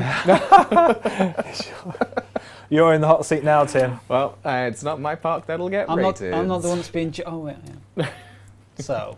On the Ranger post as well, it might be interesting to call out that when Rich placed it, you was seeing a big circle around it. That was that radius there is anything within that radius. The teams will go and scan. So you could be efficient and maybe put that towards the edge of an enclosure, and it could actually cover another enclosure, and they will go into that enclosure and then scan there. So it's not enclosure bound, if that makes sense. It's actually a diameter around the post itself. Okay. So of course, direct control is still there as well. Players can still jump straight into the Jeep and drive that around if they wish to. We can have a little drive. I think we'll head on to looking at some building customization in a moment as well. Yeah, Rich. we will. I've got some guests. They're happy. We'll go for a drive. But I've got some dinosaurs, but they're not. They need some food and drink. We've got a damage control centre. So. I think somebody was asking to see a bit of driving as well, so it's pretty good. Also got so when Rich is in the kind of the aim mode as well, he can still control the Jeep and move it around. Yeah, absolutely. Yeah, we added the ability now for you to control and drive the Ranger teams and the capture teams, whilst also in the back seat doing your status checks or your repair or firing a flare. Which is quite a skill. It is a skill. It's quite a skill. Yeah. It definitely is. So, Coelophysis are ready. Let's release 7. So I could have released them into the Struthiomimus, but I'm going to use the release via airlift and put them into that really beautiful enclosure I made. Okay, I'm going to put them in So here. this is the delivery of the Coelophysis and friends. As you can see, they'll be we have a taxi rank. The taxi rank is we're all waiting to ready pick them up. to take them to their new home. Friday night in all of any town. I do not know where town you used to go out in that helicopters would be on the taxi rank waiting to take you home. That would have been brilliant. Hey, the things things in Yorkshire are completely different. Okay. We got So a not quick in question culture as stuff. well from Zintax88 on Twitch asking how many game modes there are. So we've got career mode. Campaign. Yes, campaign. Campaign mode. Thank you. Chaos Theory. Chaos Theory. Challenge mode, which is what we're playing today. Yep. And sandbox. Yeah. So 4 modes. 4 different modes and plenty to do throughout.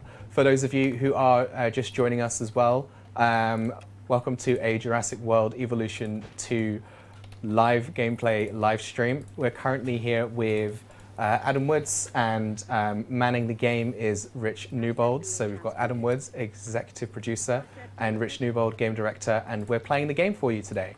And the version of the game that we're playing is in development build, as you can see in the top right there, and therefore there may be some bugs, there may be some small issues because this is not the final version of the game, but this is also a version of the game which we have adapted so we can show you as much as possible, because we want to make sure we can show everybody the aviaries and the lagoons today. And we're on a little bit of a timer, but I reckon we'll be able to get there.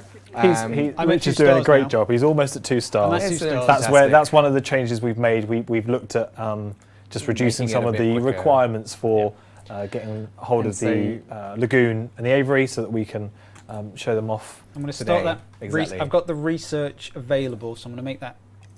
I'm going to start doing the research now, and then we can do some. We can have a look at the customizations as well. Yeah. Fantastic. And what you also know, what you may have noticed, what Rich was doing while you were talking there, Tim, is he had his viewing gallery, but it's quite far away from where he had dropped off the Coelophysis Psi and Friends and Company and Co. and Limited. So he put some water right in front of the viewing gallery to see if he could tempt them round to that part of the enclosure. Smart. Because they're gonna try and seek that water out. So that's actually a He also put brilliant a use. carnivore feeder near there as well. Yeah, that's a brilliant use of the needs and the territory system as well. Again, of that they're going to expand their territory, and you know what they need within it. If they're happy where they are, they won't need to expand it. And if you need them to be in a certain space for your guests, you can place what they need there, and they will make their way over because of They'll course, try. Yeah, everybody wants a nice meal. They are still animals. They might not behave as you want to. can certainly never try. work with animals or children. In the words You're of- working with both today because animals and children. Yeah, of course. But yeah, they'll there's more chance that they might then scoot over to that side of the I enclosure. think in the wise words of most DMs, you can certainly try. Yeah, exactly that. So I've run out of power because Sometimes life finds a way though. Oh my I word. see I what you hope we did get there. through one stream. The backup generator, because it's We should have had a sort of, if you could Counter. have seen Rich, Yeah. we should have, a counter, but you could also have a simultaneous. Rich wants to talk properly now. so the backup generator and other buildings have a limited resource now. So this one has fuel. So over a period of time, that's being used up. Then refill it, and then the response facilities now have. I can click on the building. There we go. Have fuel for your teams and food as well for the feeders. So there's now separate resources that's being used up that you have to then spend money on and manage as well. So. Oh, we've got another event turning up. So So perhaps handlers during been one of the injured. release, so we've just released some Dinosaur, Yeah. and sadly a handler got injured. I can afford. So what's Rich going to do? I The can afford moral that. conundrum. I can afford that. I mean, let's Okay. look after the team. So the options Yeah, were, yeah. I think, pay nothing. compensation, sort Or of, do nothing. look after them, or they knew the risks. It's fine. But So he they did the knew right the thing. risks. He did the right thing. So we need some food and drink and souvenirs for our guests. So we've got some dinosaurs. There's someone on YouTube saying, cover it up. I know. Well, Rich didn't, but maybe Oh, some well. people in the dark Rich times we haven't looks quite after got the enough staff money and then is adding some donuts. It's fantastic. Yeah. So the amenity buildings are now customizable. So this is a food amenity. I can now customize what type of food it's selling, and then I can also customize the interior modules as well to maximize my profit. So get a preview of how well it's going to do. So the interest group that is in this area is depending on the dinosaurs that are in this area. So in this part of the park, we have 40% standard and 40% nature guests, and we can then tailor the food to that group, and that will then change the profit. So It does increase the running cost of the amenity as well, so you have to Yeah. balance that. So it's this figure here. That profit bar is the one that you want to keep an eye out in Yeah. your preview, because that's what you don't want to be adding lots of interior modules, but your profit's going to plummet. And then we've got our demand has gone down. It's not red anymore, so everyone's happy that they've got lots of food here. We have 179 guests using it, and what we can do in Jurassic World Evolution 2 now is we can customize the look and feel of our amenity buildings. Look at So that. I can change between different building styles. I can change the different roof style. Yep. So Lots of different Lots of ways concrete. to give it that little personal touch. Yeah. I mean, it's kind of up to the player. They can just place Yeah, it down, absolutely. or and custom, or leave it, or they can customize it at the point, or they Yeah. can come back to it at a later time. It's just to make put your little stamp on your park itself. We'll all know a rich new bold park by its fences and how he chooses to decorate his buildings. Yeah. We'll find out what colour he may go for in a moment. yeah, so I can change We're gonna the see. We're gonna see architecture. that we unique, go. rich, new, bold touch. A rich new Yeah. bold touch. So he's done enough with the structural changes. I've run out of power again. Because you didn't fill it right up. Did I not fill it No. right up? Let's go So there's two options again. Trying to give options to the player that are being under pressure with money. Maybe you can kind of drip fill that up little with bit 50 in, units of fuel, or you can I think I need spend all another your money and fill it up completely. Put another one over there. So where were we? Going on to the flexi colour. So the trademark rich new bold style is shambolic. So we're going to find that as a colour. Shambolic. Is that Okay. your trademark style? It's generally blue. Is how I Okay. describe it. Yeah. But no, we have different swatches. So green. I'm just going to name colours. This is purple. Green. It's not Which really. you can name all the colours. Orange. All of them. Yep. And then we also have a colour picker as well. So Yeah. if you really choose the right kind of blue for your trademark style. I think that's the rich blue, isn't it? That is the There rich you blue. go. I That's do the like rich, blue. new, bold blue. And you can save these colours off as well, so you can quickly Yeah. Choose them for your next choose them building, again if you want keep to that sort of theme an area or consistency. Yeah. theme certain Yeah. shops. It's nice that you've got a lot, as you can see there. The you whole, can yeah, go for the whole spectrum. Exactly, the whole spectrum of colour is open to you, from the more vibrant greens and yellows, should we call them, to the perhaps more pastel tones as well. Whatever So, takes your fancy, you can. So I've just saved off my secondary colour. I'm just used it again for the decorations, and I can also change the colour of the lights. Yeah, So which I think nighttime- it's really nice at night time, and you've got a long row of shops with all different coloured lights and things. It looks very nice. Looks fantastic. Yeah. You're going for, there's some familiar colours, that blue and yellow there. Yeah. You're on the donut shop. Okay. What have we got now? Philanthropy. Online petitions to fund various philanthropic causes is growing. Do I spend half a million? But look at the publicity for you. Money can't buy buy I mean, that. money can buy that Can buy publicity. that. It's about $500,000. Yeah. Probably worth it. There you go. It's probably worth it. Just for those of you, again, I can see we've got quite a lot of new people joining this stream as we go, which is fantastic. Welcome, of course, to Jurassic World Evolution 2 live stream. We are playing the game live right now with executive producer Adam Woods. Hello. And hidden right now off camera, we've got Rich Newbold, game director, who's busy playing, as you can Just see. the voice. Just to let you all know, the game does release on November 9th, and it is available for pre-order right now. And this build that we're playing is actually in development. As you can see in the top right corner, this is not the final version of the game, because it's still an in development version, but we've also adjusted this version so we can show you as much content as possible in the time that we've got available today. So usually you would have a lot more of a park that you'd need to be building through, but we're going to be showing you some of the stuff the community's very excited for. Yeah. Mosasaurus is doing okay. It's fine. Just keeping us on our toes, making sure it wasn't breaking out, because it's an actual tank. I'm not sure if you guys at home have Cost noticed, a lot of money. but we have got, of course, we set up an enclosure here in the streaming studio. So With a viewing gallery. Yeah, This is basically what this is. This is the viewing gallery for our Mosasaurus. We love her very much. There she is. There she goes. Very You've well introduced behaved. myself and Rich, though. You haven't introduced yourself again I yet. started the stream with Yeah, but with the new people coming in. You're right, you're right. Who are you? My name is Tim Smith. I am the community lead here at Frontier, working on Jurassic World Evolution 2. It's great to be here, and we're currently playing a whole bunch of Jurassic World Evolution 2. Live gameplay. Okay. So Rich is up to 3 stars now. I've got Up to 3 stars. So while we're doing that quick catch up for everyone, Yeah. Rich has been on it. Yeah, exactly. He's rattled through to over 3 stars now. Yeah.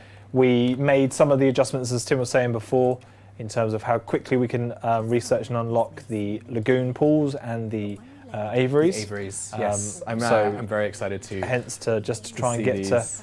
We know the content that We know what everybody wants to to see. see. Yeah. So you can see we've unlocked. So Rich had to research and unlock the aviary dome. It comes in single pieces, but can be modularly built up very quickly. You can see he's building quite an enclosure very quickly there. I love on Twitter. So we revealed, of course, with the Dimorphodon and Pteranodon, we immediately saw people wondering how the aviaries were going to work, and someone drew a diagram for the system That we've and they were like, "I hope it works this way," and we're just like, "You Well are done. going to be Well so done. happy." 5-star when park see for this. you. Yeah, 5-star park Absolutely. for you. Well done. So yeah, that modular system, like Very meaning quick, you can very spread easy. it out. Yeah, exactly. So you don't necessarily need to build a huge enclosure. Again, the flying reptiles and marine reptiles have parity in terms of needs with the land dinosaurs, so they're not just kind of there and they're just going to be happy. You do have to look after them. They've got space they require, so you'd have to make sure that they're comfortable. And you can easily build very big enclosures like that. They also come with their own aviary viewing gallery for the aviaries and a lagoon viewing gallery, which is very iconic, which I can't wait we'll till get we to that. It's gonna see be that. amazing. And with the aviary, you can customize the environment inside as well. So the landscape tools are available to fantastic. players to ensure that the reptiles are happy in there as well. I can see there was a question on Twitch asking exactly that as you answered it. So it was perfect. In tune. We did have another question from somebody on YouTube asking, is it available to pre-order on Xbox? Funny you should say that, person that asked that question. It is available to pre-order on Xbox. Amazing. And PlayStation. And Steam. And Steam. And it's Yes. coming November 9th. So not You long can to get wait now. the Jurassic World Evolution 2 or The deluxe version. with We like some the deluxe edition. extra additional dinosaurs and goodies. I love the Attenborough in the deluxe edition. Yes, It's so named cool. after David Attenborough. Yes. Yeah, which obviously has a lovely link to the first It- film with Richard Attenborough. It's very It's nice. got there's all this, everything's connected. nice. It's almost like all connected. it was chosen for a specific reason. Well, I love references. I There love it the is. authenticity. I just love being able to. There it is. Hey, oh, Tim almost got Okay. away with that. That's Richard's favourite It's his quote of the favourite film quote. at the moment. There it is. So, Well, yes. there it is. you heard it here. Rich Newbold's favourite quote from the entire Look him up Jurassic on Twitter and franchise send him all the gifts. He is, loves that gift. There He it really is. I do love the quote. I'm finding it. I find we're using it a lot. A new building that you're So just what placing have down we- there, what have Rich. we Yeah. got? So one of our Coelophysis has an undiagnosed ailment. So even though ranger teams are giving us information, there's something wrong with it. But the ranger team won't tell us that. Our mobile veterinary unit will, which is a new team we've added in Jurassic World Evolution 2. So there's a new building, the paleomedical facility. They have a new team as well. So there's a special medical truck that will go and diagnose and give us information about what's wrong with anything, and if we have injuries or anything like that. The PMF building, the paleomedical facility, is a building that you transport dinosaurs into to fix their injuries. So if they've hurt themselves in a fight or they've hurt themselves trying to escape, you transport them into here to fix things like a broken leg or things. Some things can be, what's the word? Not fixed. What's the other word? Treated. Okay. Treated in the field. They don't always have to be transported back, but certain kind of like major injuries probably have to safely tranquilise your dinosaur and then get them back to the building looked after. So that's a nice addition. So what are we? Pteranodons. Okay. We're going to make some flying reptiles. Yeah. We have enough genome to make some. Pteranodons. Probably go with the scientists who have rested. That's a good shout. Yeah, I think I've got. You Yeah. could send the others to the staff centre, right? Yeah, I wondered where you were going to send them then. Just like just. Just To to the the power staff centre. generator. To and the backup power I can, generator you go. I can train them as well. So as part of the research Time to system, shovel coal. you can unlock training points. So I can now increase their potential in any of the proficiencies, but that's going to increase their salary as well. Yeah. But doing okay for money. So So we're going to rest some. Travis can have a bit more genetics. Yeah. And have a bit of rest. There we How go. is my money doing? So scientists are a new layer of management that the player must look after, and they deal with all of your research and kind of creation of dinosaurs. So they, including expeditions, so you have to send them out to dig sites to get the fossils and ultimately extract the DNA. They look after your synthesis and incubation of dinosaur creation, and they also look after your research tasks as well. So very key staff members of the park Absolutely. that you have to look after. But of course, it is a collaboration in the park as well. You need all the other teams to be working well as well. It's a good lesson for life too. Yeah. Yeah. The Aviary Dome's also with the hatchery. That's what Rich has been using to synthesize and incubate the pteranodons. So you don't do it in the normal hatchery. You have to build a bespoke version of it. Same with the lagoons, which we will see in a little while. So yes, I saw some questions. I couldn't catch the name, but people on YouTube asking, Yeah. can they see the lagoons? Yeah. We are very specifically going to get to that as well. Yes. But So- first, Tim, as a time check, I'm just going to start building the lagoon now. So Yeah. we're ready yeah, for I it. think if you start building the lagoon now, then No we worries. can have a look at the aviaries whilst Cool that's beans. building. We should be good. So a similar system to how we place down the Aviary Domes, and also how you're placing other buildings in the game. We're just placing down these circular pools, which can be modularly extended, Right. depending on what sort of species you're going to try and release in there.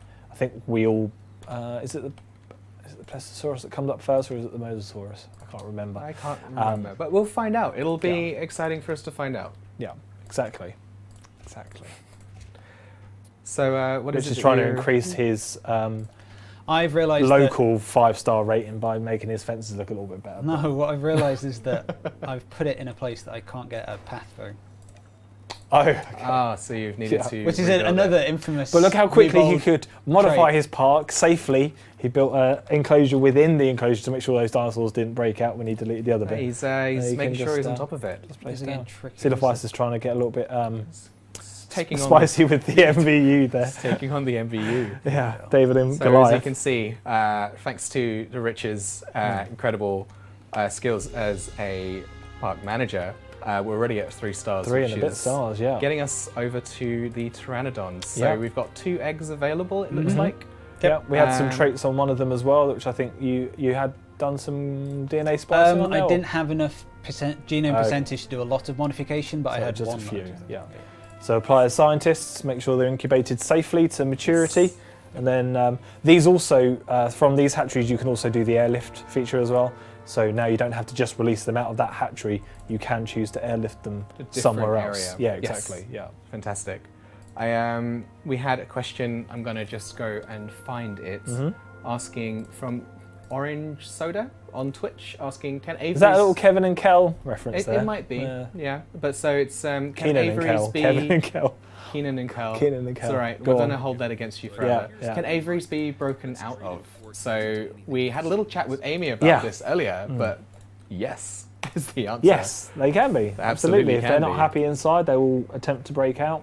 And once they've broken out, they will be causing a certain amount of havoc in your park and guests. So yeah, you need to make sure they're looked after, just like the land dinosaurs, just like the marine reptiles. You have to make sure they're happy and they've got all their needs met. Doing at the moment, Rich? I'm fixing this minor fracture with my MVU team, with some medicine. hiding. it's hiding, and it's Feels like a nature documentary there, it is doesn't a it? little It's kind bit, of, yeah. you know. it's so tricky. I'm just going to use the medical team. They can get it done for There you. we go. They've got them for me. Right. There we go. So we've got our dinosaur clutch building. We're going to Lagoon's still being built. Takes a while. It's quite a pretty spectacular structure. That's the word I was trying to say. I mean, of course, you're building a habitat for something as incredible as this. She There came she by is just again. at the right time. Well done, Moser. It's good old Moser. So we've got another event here. We also recently, just before then, we saw some contracts as well come up. Yes. So on a sort of tick at the end of a month, as it were, at the end of the game month, you have the opportunity to choose contracts which can help, boost your money if you can achieve what the contract set out to do. It could be increase your profitability from your amenities. It could be, I think there's things like releasing new dinosaur species and things like that. So that can give you a bit of a direction in the park as well. An objective to try and achieve, as well as giving you a little extra in the bank balance to spend. Absolutely. Should have done that.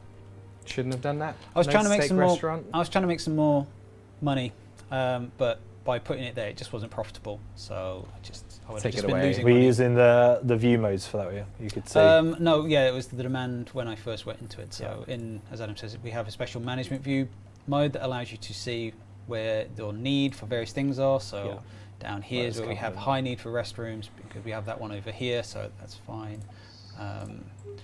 What our guest distribution is, where our different guest types are going. Yeah. Depending on, because obviously Again, I have based one on with, how your park's laid this out. one is a carnivore, this one's a herbivore, so they're changing, and then our need for different types. Food, do need drinks some. and I could souvenirs. I think it's really great with all of the information we just saw that you can really see exactly what your guests are going to need, and you can see exactly where it needs to be as well, and a careful use of all of that information. Yeah. I think we've seen a couple of Here we go. screens. Oh, I'll be quiet. It's incredible. All living creatures have basic needs. And there's our first go. flying reptiles, the pteranodons. Again, they've got their territory. For those that missed it, dinosaurs now have territories as well, so they build up territories based on what they need from their environment, which you have to make sure they have access to. So they've got full behaviours and territory like land dinosaurs.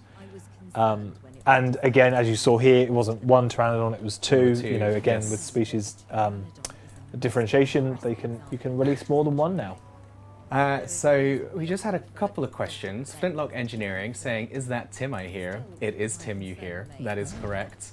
But also Famous Saintness, the famous Tim, apparently. Thank you for the new moniker. Yeah, you're welcome. But so there was also a question from Saintness over on Twitch. So you can see on camera. Hello, I am Tim Smith, lead community manager working on Jurassic World Evolution 2. To my right, we have Adam Woods, executive producer, also working on Jurassic World Evolution 2. So the question from Satanus was, is the game out now or still in development? And that it looks great. So Well, thank you very so much. much. Thank you. We couldn't be happier with the reception we've been having this week to the Yeah. game. The game is out November 9th. So not quite yet, but you can pre-order right now. If you like what you see, you can always head to Steam or Xbox or PlayStation to pre-order the game. And this is an in-development build. So as you can see in the top right corner, it's saying development build, and that's because quite It's a simply, development it's build. an in development build. It is a So this is development not the build. final version. No. That means there may be some small errors and some bugs. However, of course, there will be a final version that will be Yeah. available on Yeah. November 9th. And in this version, we have made adjustments to make everything go a lot faster, so we can show you as much of the game as possible during the roughly an hour that we have available to be playing today. So that's why Rich is currently working hard to get the aviaries and the lagoons up and running so we can show you some more of the pteranodons. I can see somebody named one of them Terry already. And Terry the, of course, the lagoons. Terry the Pteranodon. Terry the Pteranodon. Absolutely. So yes, Cheeky. Tim, yeah, of course. There Yeah, we go. brilliant. did you? Oh, I see. I've got my own Pteranodon. Thanks. Yeah, I'm okay with that. I mean, you've got to call the other one Adam then, surely. I did. There we go. There you go. Yeah, Adam and Tim We're hanging out. sitting in a dome and we're lonely. Lonely because Because we haven't got Rich. from each We other. need Rich involved I as got well. so the pteranodons have a minimum social. They prefer a social of at least 3 by the looks Well, of it. there you go. There's 3 of There's us. 3 of us. So I've yeah. got to make. There's I have to Tim, make there's another. Adam, there's I'm gonna have to Rich. make another pteranodon. Again, it's that So they're nuances happy. between species. Some of them are, Yeah. you know, they're quite, what's the word? Opposite to, you know. And Social. Antisocial. Anti- Yeah, they're Antisocial? not antisocial and not lonely when they're happy on their own.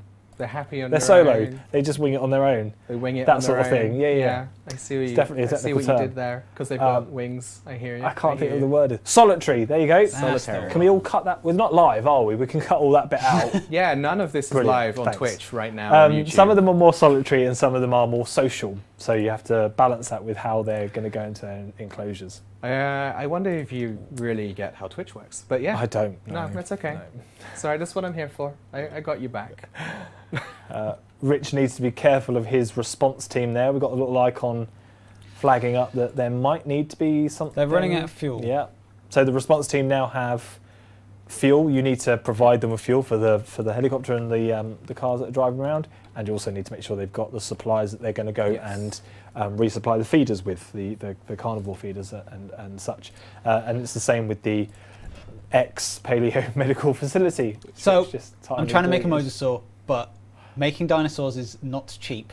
It's not It's going to cheap. cost us like 2 million to make that dinosaur. It's So all right. We I'm- can stay here till we Oh, get I this see. dinosaur Right. in. Yeah. So And you're at 400,000. I'm doing some cost-cutting exercises. He's checked the budget. I've There's checked the some budget. there's some hard decisions to be made. And I'm sorry. Udell, you're out. I don't. Merry Christmas. I don't need that many scientists at the minute, And a and I would happy like us to get a new mosasaur year. soon. What? It's all right. So we are. We've also had a breakout. We've also had a breakout. So definitely pteranodons can definitely break out. Now Someone proven was out asking right. about whether I wasn't you can lying. break out of an aviary. Wasn't lying. It's happening. Yeah. And someone Can- was asking, do they just fly away? Yeah, and so right you now, can see there's that. a breakout, and Okay. we are going to send a ranger team to retrieve this dinosaur. So This is definitely going down at part of the park Tim rating. escaped first by the looks of it. I'm out of here. Yeah, I'm that's fine. you can't. And I just followed. I stop me. I don't cause the Can't stop trouble. me. I just have to. I sort of go with the flow. You know, don't want to rock the boat. Okay. We just saw a little guest having a little bit of trouble there with one of the pteranodons. This is But I'm fine. I'm sure Rich will financially recover from this. Yes. Nice little. It's all going to be You can okay. see that also they are building up the territory outside the enclosure Yes, as they well. will So the build the territory territory. isn't just linked to the enclosure; it's Absolutely. definitely outside. So there's a whole world for Tim and Adam the pteranodons. To a whole new world. A whole new world, and they're exploring it. So this Yeah. is now up to Rich to Just contain this issue, and that is a classic Jurassic issue that you have. You haven't got any dev tool magic, have you, Rich? No. On this one because it's a final. this build, is what isn't it? happens when you go live. Okay, I thought they were happy. I thought they were happy. What went wrong? Okay, so I think I've got another question from, it looks like on YouTube. It's quite a long name. Phoenixsaurus Rex, asking, can pterosaur species coexist with each other? So can you have more than one species in an aviary? for Yes, example? certain species will cohabit with each other in a gentle and tranquil way. Yeah. Yes. Some Hopefully. won't though. Yeah. Some won't. Yeah. Depends on who's managing the park, hey Rich? I don't know where Tim's gone. I, That's Tim's there. He's outside the say you can't stop me. lagoon. We're both there, we're together. Yeah. Hanging out. Are we on? I don't think you are. No. Okay, Tim, I'm sorry. I'm out of here. That's it. What we're going to do is make sure You that didn't this- realise the Oh, power I don't know. that I you mean- gave this pteranodon by giving it the same name as me. It's unstoppable. I think there's quite a nice little irony there that Rich has just suffered a pteranodon breakout. So what he was going to do is release more pteranodons. It's so I think that's like quintessentially what They- people Well, keep if doing you- wrong with Jurassic World and Park. It went Double wrong. What should we down. do? Build another one. It's fine. just double down. Yeah, there's someone to say. Everyone in And chat, Haaland you're is alive and fantastic. well. Someone Where's saying they're Tim? very interested to see when more things go wrong. I mean, that's, Hey, that's Jurassic World Evolution exactly. It's, too. you have to deal with these calamities. You How know, much do I Rich need? has 840. taken his eye off the ball. Perhaps it's a very stressful situation right now. He's got Yep. me berating him left, right, and centre. He's also live on Twitch, so you know He's he's going to make some money. It's he's fine. got a lot of pressure on him, but he's So, doing okay. Yeah, Ooh, we'll, I can we'll just- just keep I'm going not for doing a some bit, money. for sure. I think what we're trying to do is get to the That's mosasaur. He's trying to figure out how I think to generate enough That's all money. right. Like we can just carry on for a bit so we can get to that mosasaur. in the Perhaps want to lagoon. just Okay. Contain sell. How just much what's do you get happening. back from the aviary domes if you sold them? We've seen that. We've seen that now. It's okay. It's not as much as Well, I I thought mean, it'd we be. need the home for I'm trying for Adam. I mean, Tim's gone. But Adam's a free spirit. He can you can terrorise the let guests. him loose. Can I make any more money out of these? So he's also now checking. So what we're seeing really is the actual game loops of trying to figure out. Okay, so your park may not be performing as you want it to. How can you better extract some money from the pockets of your guests walking I'm so around? glad I didn't have that nightmare about me worried about not playing in my own game well on stream. Yeah, it's fine. no, it's fine. Definitely not come to life. It's absolutely fine. What? Don't know where Tim went. I'm This is I'm the- a free spirit. You can't stop me. You're somewhere. Development builds. Who knows Somewhere what's and going to go everywhere. wrong? Okay. It's omnipresent. I need, what's that, 840? It's just So there's lots of information there that Rich can use to help guide him through this, you know, slightly stressful situation of trying to raise some money. The board are knocking at his door. Lots of information there, lots of Yeah. screens. In all seriousness, that you know the players can use to find out how to more efficiently run their park and tend to guests and dinosaur needs. I think selling these. Yeah, he can extract. selling some minerals. That's going to Yeah, help. so sometimes when minerals. you're on digging for the fossils in the ground, your team may find minerals and kind of, you know, some treasures such like that, which can be extracted and then sold for actual money rather than DNA. They don't contain DNA. Okay. But that can be a nice little hit of money, as Rich has just found out, I think. So we'll be back on track pretty soon, I reckon. Still want to spend that money on the Pteranodon, though? Yes, because Adam, you're lonely, mate. Okay. So We can. I mean, how many? He looked after me pteranodons- first. I'm making two. Yeah. I'm making two plus you. That's three. Yeah. Power of maths. Okay. and then they'll be happy and you then can they'll be forget about happy. them. Yep. One And day then we'll figure out where Tim- Tim went. Well, one Tim's out of One here. day Tim's gone somewhere. It's fine. Yep. Like we said, it is a development build. There are some bugs. It's also a slightly older development build. It's not, you know, Yes, of it's course. from a little while ago that we took this. So, But we want to you know. make sure we can show you as much as possible, Yeah. and we're gonna keep going right now yeah, until absolutely. we get I'm it. having fun. excited to see I'm having fun. Adam the Rich trying to- Pteranodon's new friends. I'm guessing we can keep this theme of guests on the show today, so we can have an Amy and an Andy. Yeah, and, maybe one of the I hope they're better behaved than you behaved two than were. us two. we're just a force of nature, Rich. Yeah, well, I mean, you know. Here So we here we go. go. So how many more? We've got 2 more coming out. Two more. Oh, I forgot to make them. I forgot to change the cosmetics just so we know That's that they're, all right. they're That's the okay. nicer ones. The nicer ones.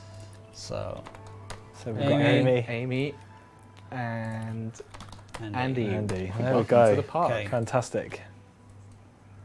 Meanwhile, Tim is on an adventure. Meanwhile, Tim, the adventure of Tim. We will never know. Hopefully he'll write a memoir when he's back. Okay. Yeah, And the Pteranodon Chronicles. the ranger teams can be assigned to the Yeah. aviaries and the lagoons, so they'll do the same job as they do in your other enclosures, but via the hatcheries. So we use those as the ranger posts. So you can get information about what feeders are being covered by it, what flying reptiles are being covered. So they will. You can be asking yourself, how does that ranger team get in? How do they get through a little slot? So I'll wait for one. Actually, it's See how the ranger team do this. I'm enjoying speculations of where Tim has gone in the chat. People are like, what's happened to Tim? Where's Tim gone? Is he gone to Cardiff? Is he? Maybe there should be like on the forums or something. You could go and Where's do a little Tim the thread of Pteranodon Tim's gone? story, like what happened after this. I'd love to read that. The the extended story of Yeah, Tim the Pteranodon's Tim's adventure. grand So- escape from Park Newbold. Park Newbold. So when this ranger team only has one job now, and that's to go to the hatchery. What's the other one up to? Make sure that you've got. No, you don't need to go to the hatchery. I've got the other. You're going to look at this one. There you go. Cool. Right. So ranger patrol posts now are items you can place down and then assign a ranger to, and within a area of that post they will That's a bad sign.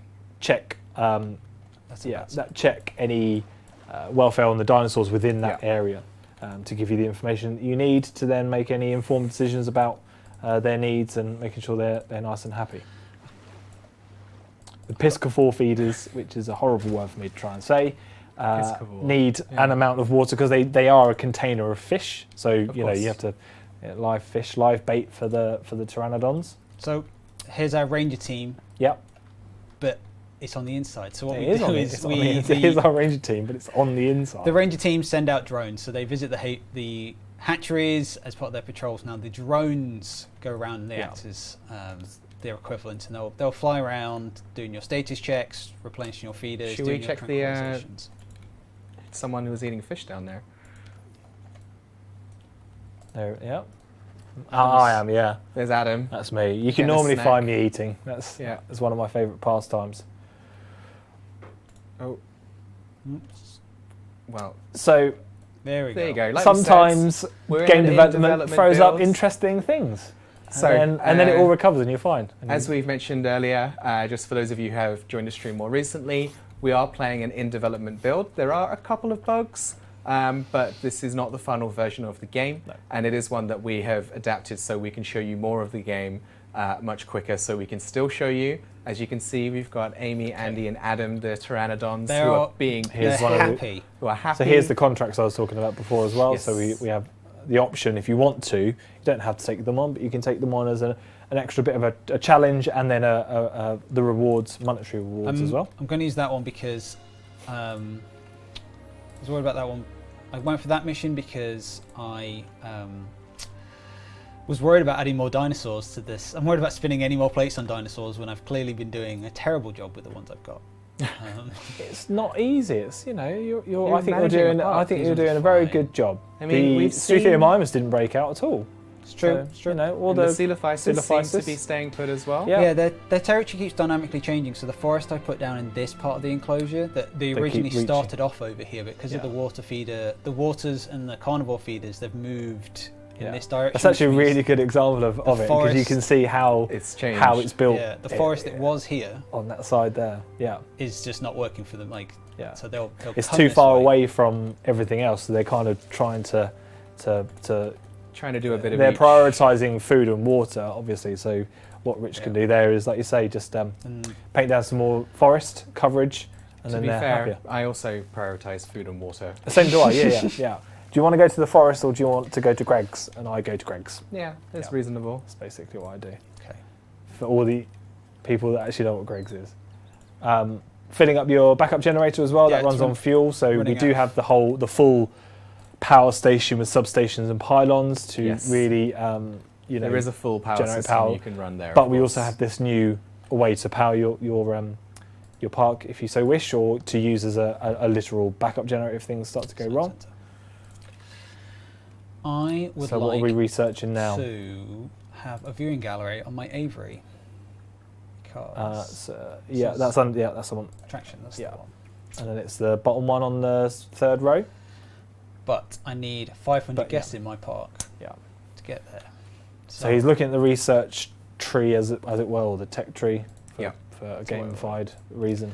And some of the items you can research need prerequisites of other things being unlocked or known about, and you can work your way through. And you can see all the information on the right-hand side It's what you need. as to you'll what will it get. unlock, and also what you need to do to unlock that.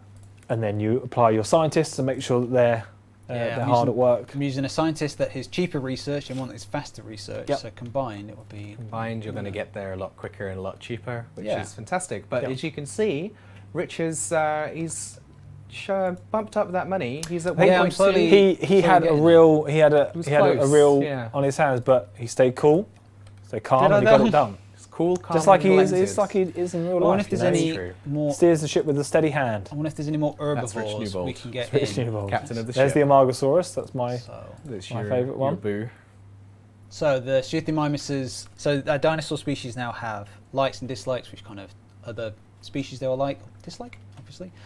So I'm just checking what our Struthiomimuses liked or Struthiomimus. disliked to put in with my another herbivore just to get our dinosaur appeal up. So Yeah. I'm going to put in the Nasutoceratops because they'll mix together. And I think they also have the same paleobotany requirements as well. They're both like ground leaf. So So I can see some people. There's it's L Blaster 2 saying release the Mosasaurus. We're working on it. I'm working We're, on we're, it. we're trying. We we're will. absolutely trying. We will but show you all the Mosasaurus before we finish the stream today. Yeah. We just, of course, need to get to a certain point in the park. Even though it is a in development build that we've adapted, we still need to play the game. Of That's course, yeah. like that's where the fun's had is in playing the game. In the meantime, if we Gonna flip come back back. to Gonna having come back to the that. studio view, you'll be able to see here. If you pay attention, there's our in-studio Mosasaur who Yeah. you can enjoy in the meantime. Just swimming in the background there, but she'll be back around in a second. And just for anyone else who is there and has joined more recently on the stream, we're currently streaming Jurassic World Evolution 2. This is an in-development build. This is not the final version of the game. We will have some little bits and pieces of bugs, because as I mentioned, it's not the final version. However, we've also adapted it to show you more. I'm waiting for our Mosasaur to turn up. She keeps going by while you're. While I'm well, talking, Yeah, yeah. that's fine. It's As long as it's she's there. It's the and Mario she's happy. ghost. You look away and she, Yeah, she, that's okay. she swims by. But so we can show you more of the game quicker. So as you can see, we're moving our way towards showing a Mosasaur on stream in the game. And the game is not available yet, but will be on November 9th. And don't forget, we are rating The Richard's. park. He has his in-game rating, but there is also going to There's be, a at lot the of conclusion story. of the stream, we're I mean, all there's a going to lot give of our... story in this park Yeah. right now. Like, there's Yeah. the wild I've been Tim through the a lot. Pteranodon Yeah. is out We- there. It's been an 420. incredible some- journey so far. I need some scientists. Ironically, That's the fair. scientist that I fired earlier would be very useful right now. The redundancy's coming back, huh? Okay. Well, we're going to continue, and we're getting there. The amount of money's going up.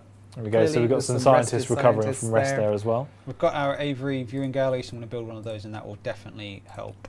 And Yeah. then let's get all these people on that. So what Rich is trying to do is increase the attractiveness and the kind Yeah. of the appeal of the park, which will in turn then generate more profit. So he's spending a bit of money, speculate to accumulate, Spend money to as make the money. classic saying goes. That's why I keep buying Lego, because I believe that will then come back Lego to me is the way forward to in, fortune. in tenfold when I'm old. You're all about the Uh, rhymes for the last about 45 seconds. Was I? Yeah. Oh, wow.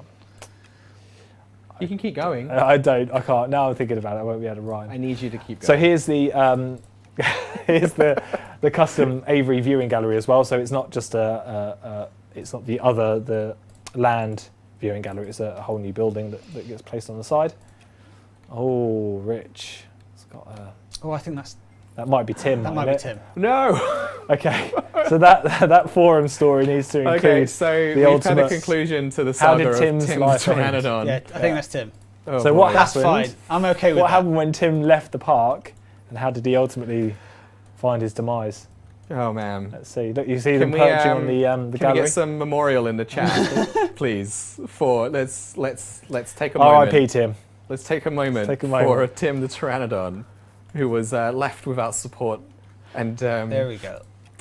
Looking good now. Look, Now we've 1.4 got some mil. viewing galleries. We're on the. We're doing it.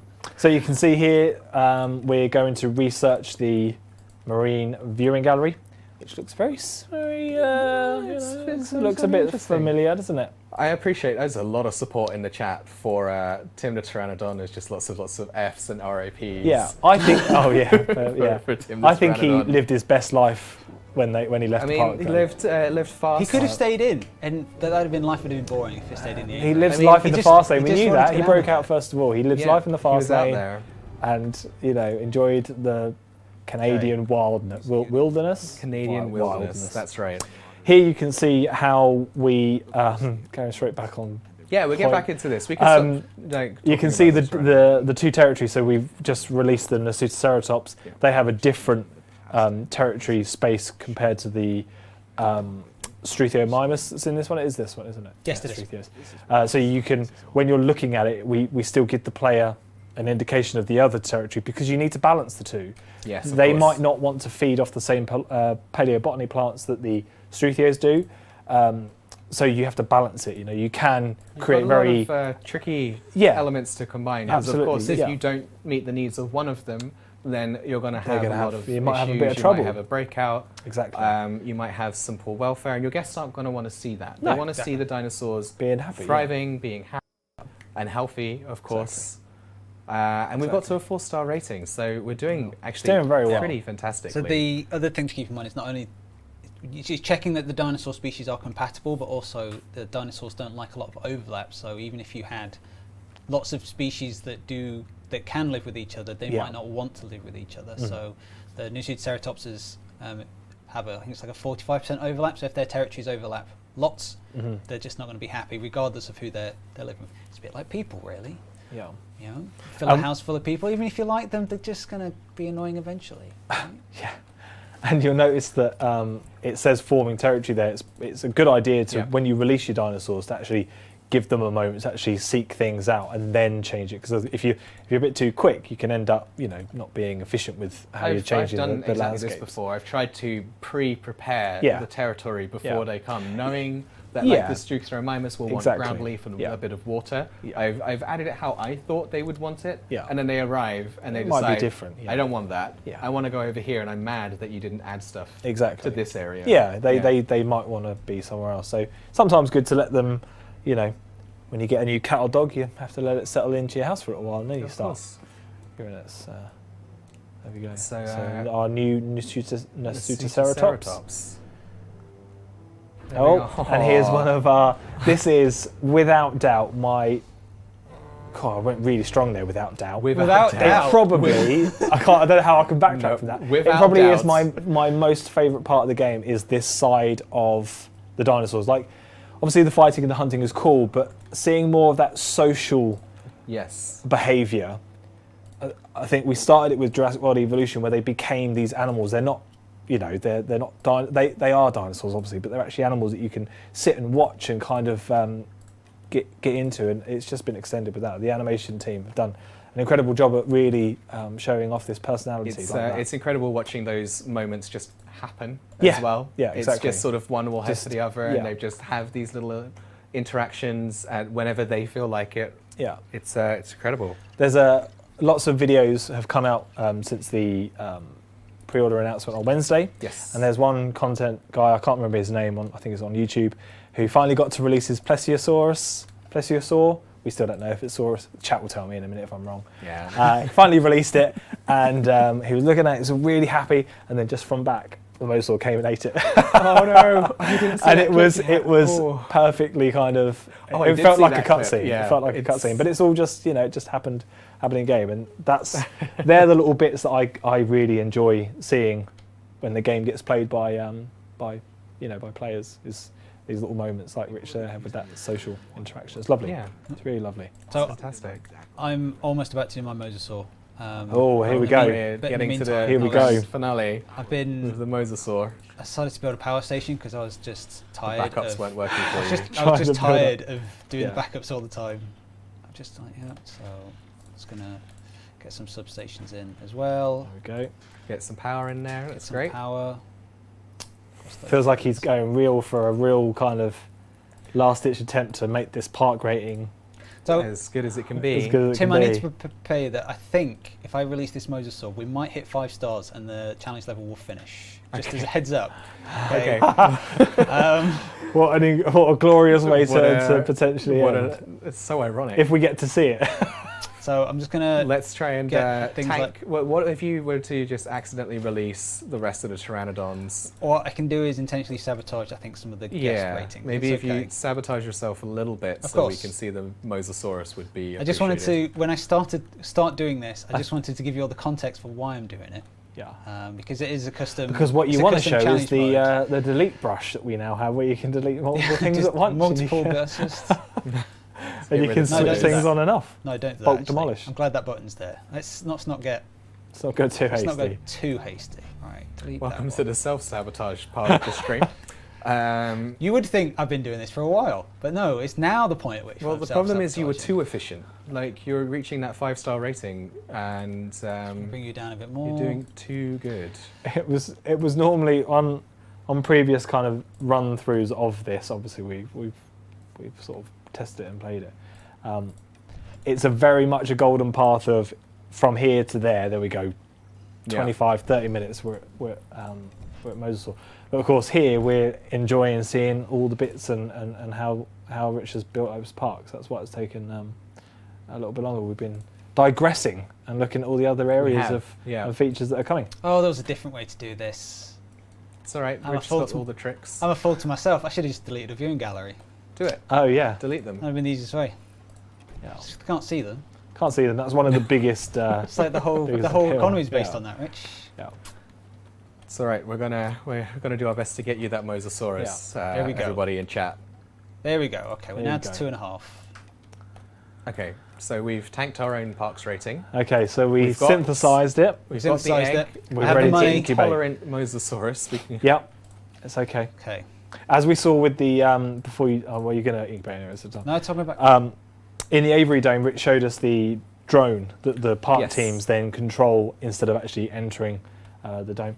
The lagoons have a very similar thing with an underwater drone that they would then control and perform all the duties that they would normally do on a land-based enclosure. So all the same mechanics and parities there. Just quite interesting seeing this little drone flying around the enclosure or Okay. the marine.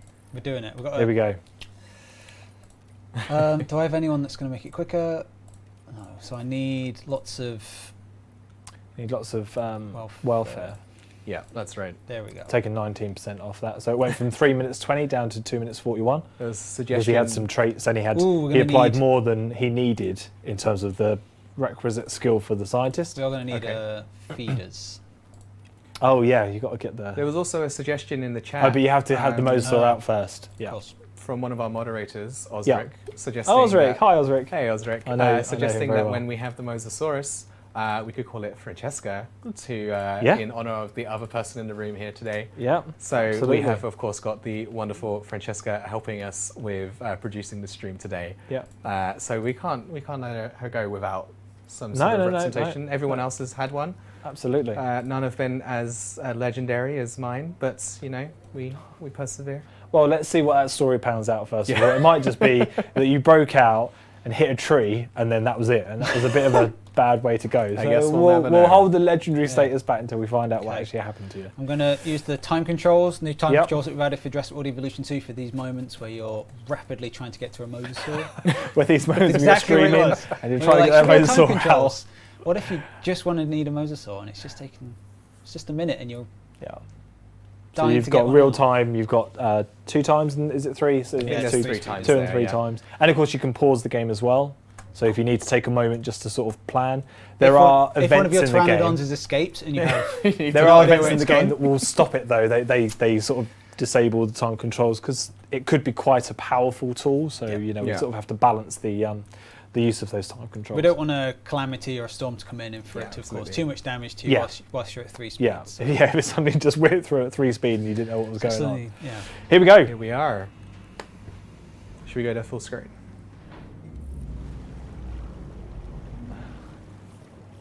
Here comes the Mosasaur. There we go.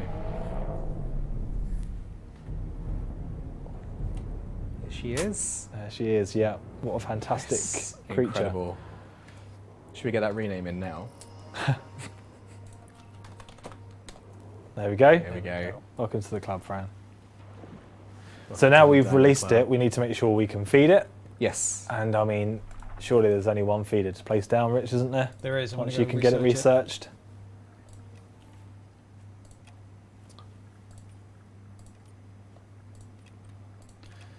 Oh, you have to research that one. Do you have to do that one and then I think I have to do the next the one as well. shark? So there's 2 types of lagoon feeder. You have the piscivore feeder, which is the kind of cage that you can place down in a body of water that the pteranodons will eat, and also the things like the Spinosaurus would eat from that, or baryonyx. Yeah. And then you have these lagoon feeders, one which is kind of like a shoal of fish that get released to the side of the pool for some sort of shoaly things. Shoaly and of course things. the one that we're shoaly thing. We're all about the like I technical say, terms. absolute resident dino expert. Lots of people come and ask me for all the technical terms. They do. Got a bit tiring of being so scientifically correct, but I got through it. Surely things. And then of course there's the How's actual that feeder, not which looking there? which we all know we want to place down and have a look at. So, irony. You love Is now you need to probably increase your park rate. I need to get my part rating back up to 3 stars. So I'm just going to put this string gallery back in. I'm going to delete some fencing. There we go. There we Okay. go. And then what did I need? So how's our Mosasaur? Where is she? You can see very quickly there as Rich entered here, it's building up its territory as well. Has a Yeah, absolutely. Just a I few. mean, there's going to be this territory space for the Mosasaurus Mhm. as well. Yep. Um, Here we go. so I think we'll make 2.8 sure we get pass. to the feeding in. There we go. Yeah. So for those who have just joined, we have now built up the legendary Newbold Park, It's featuring not that legendary. legendary Newbold Park featuring an aviary with a very happy group of pteranodons whose names all begin with A. And of course, Yeah. a lagoon with a very soon-to-be very happy Mosasaurus. And the guests are probably happy too. So I'd say we're having Yeah. a very successful park here.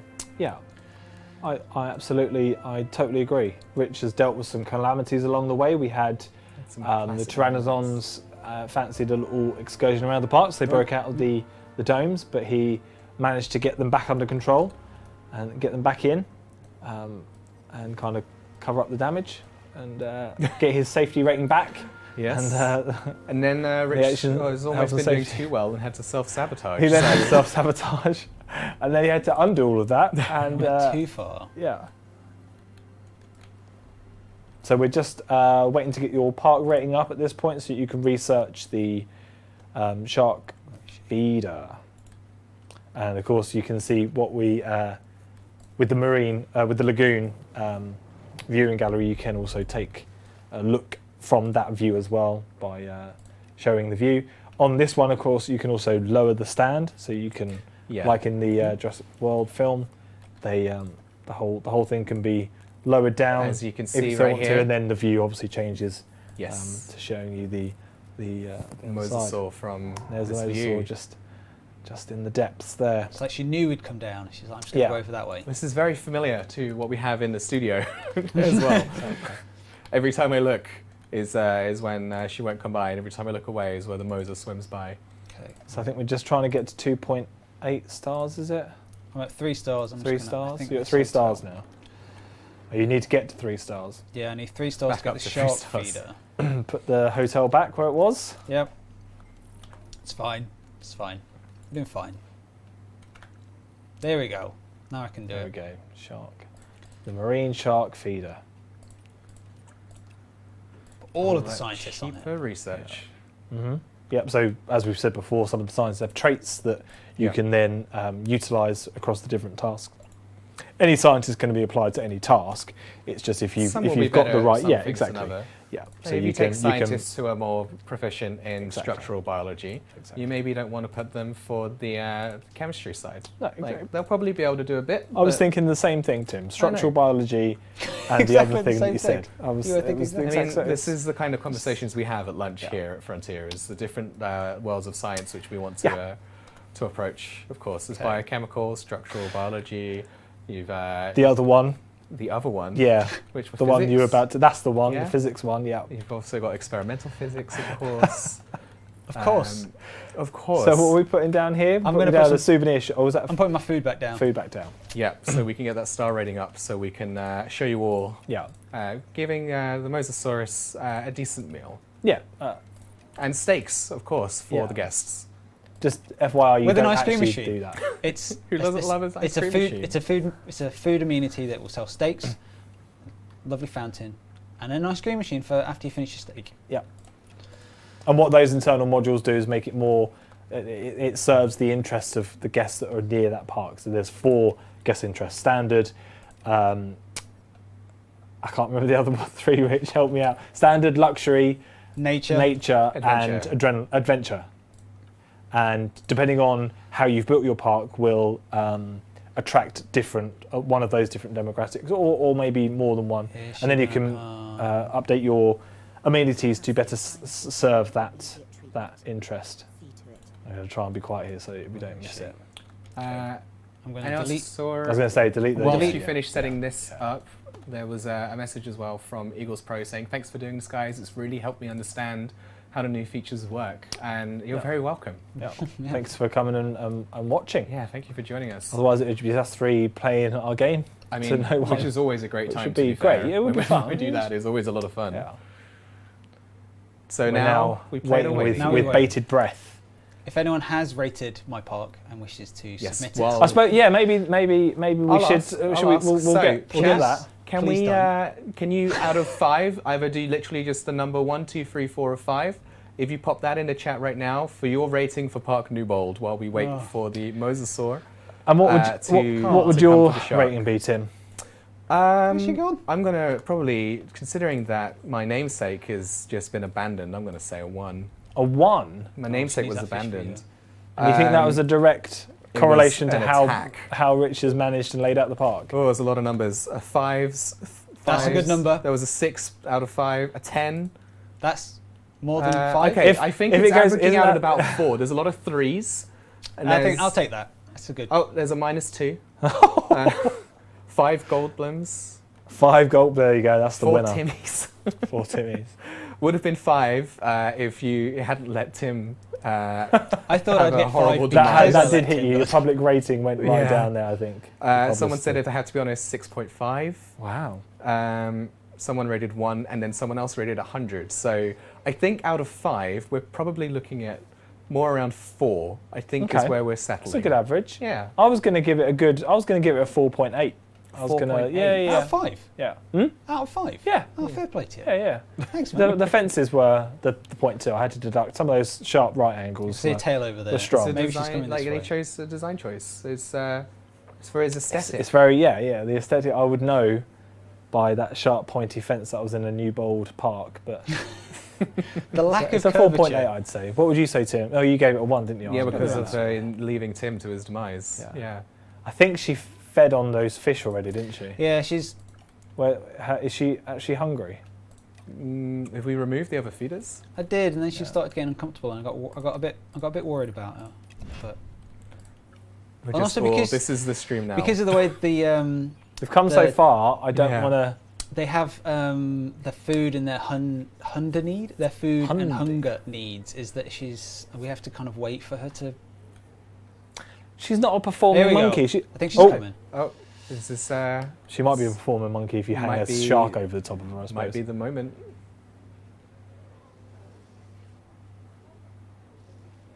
No. No.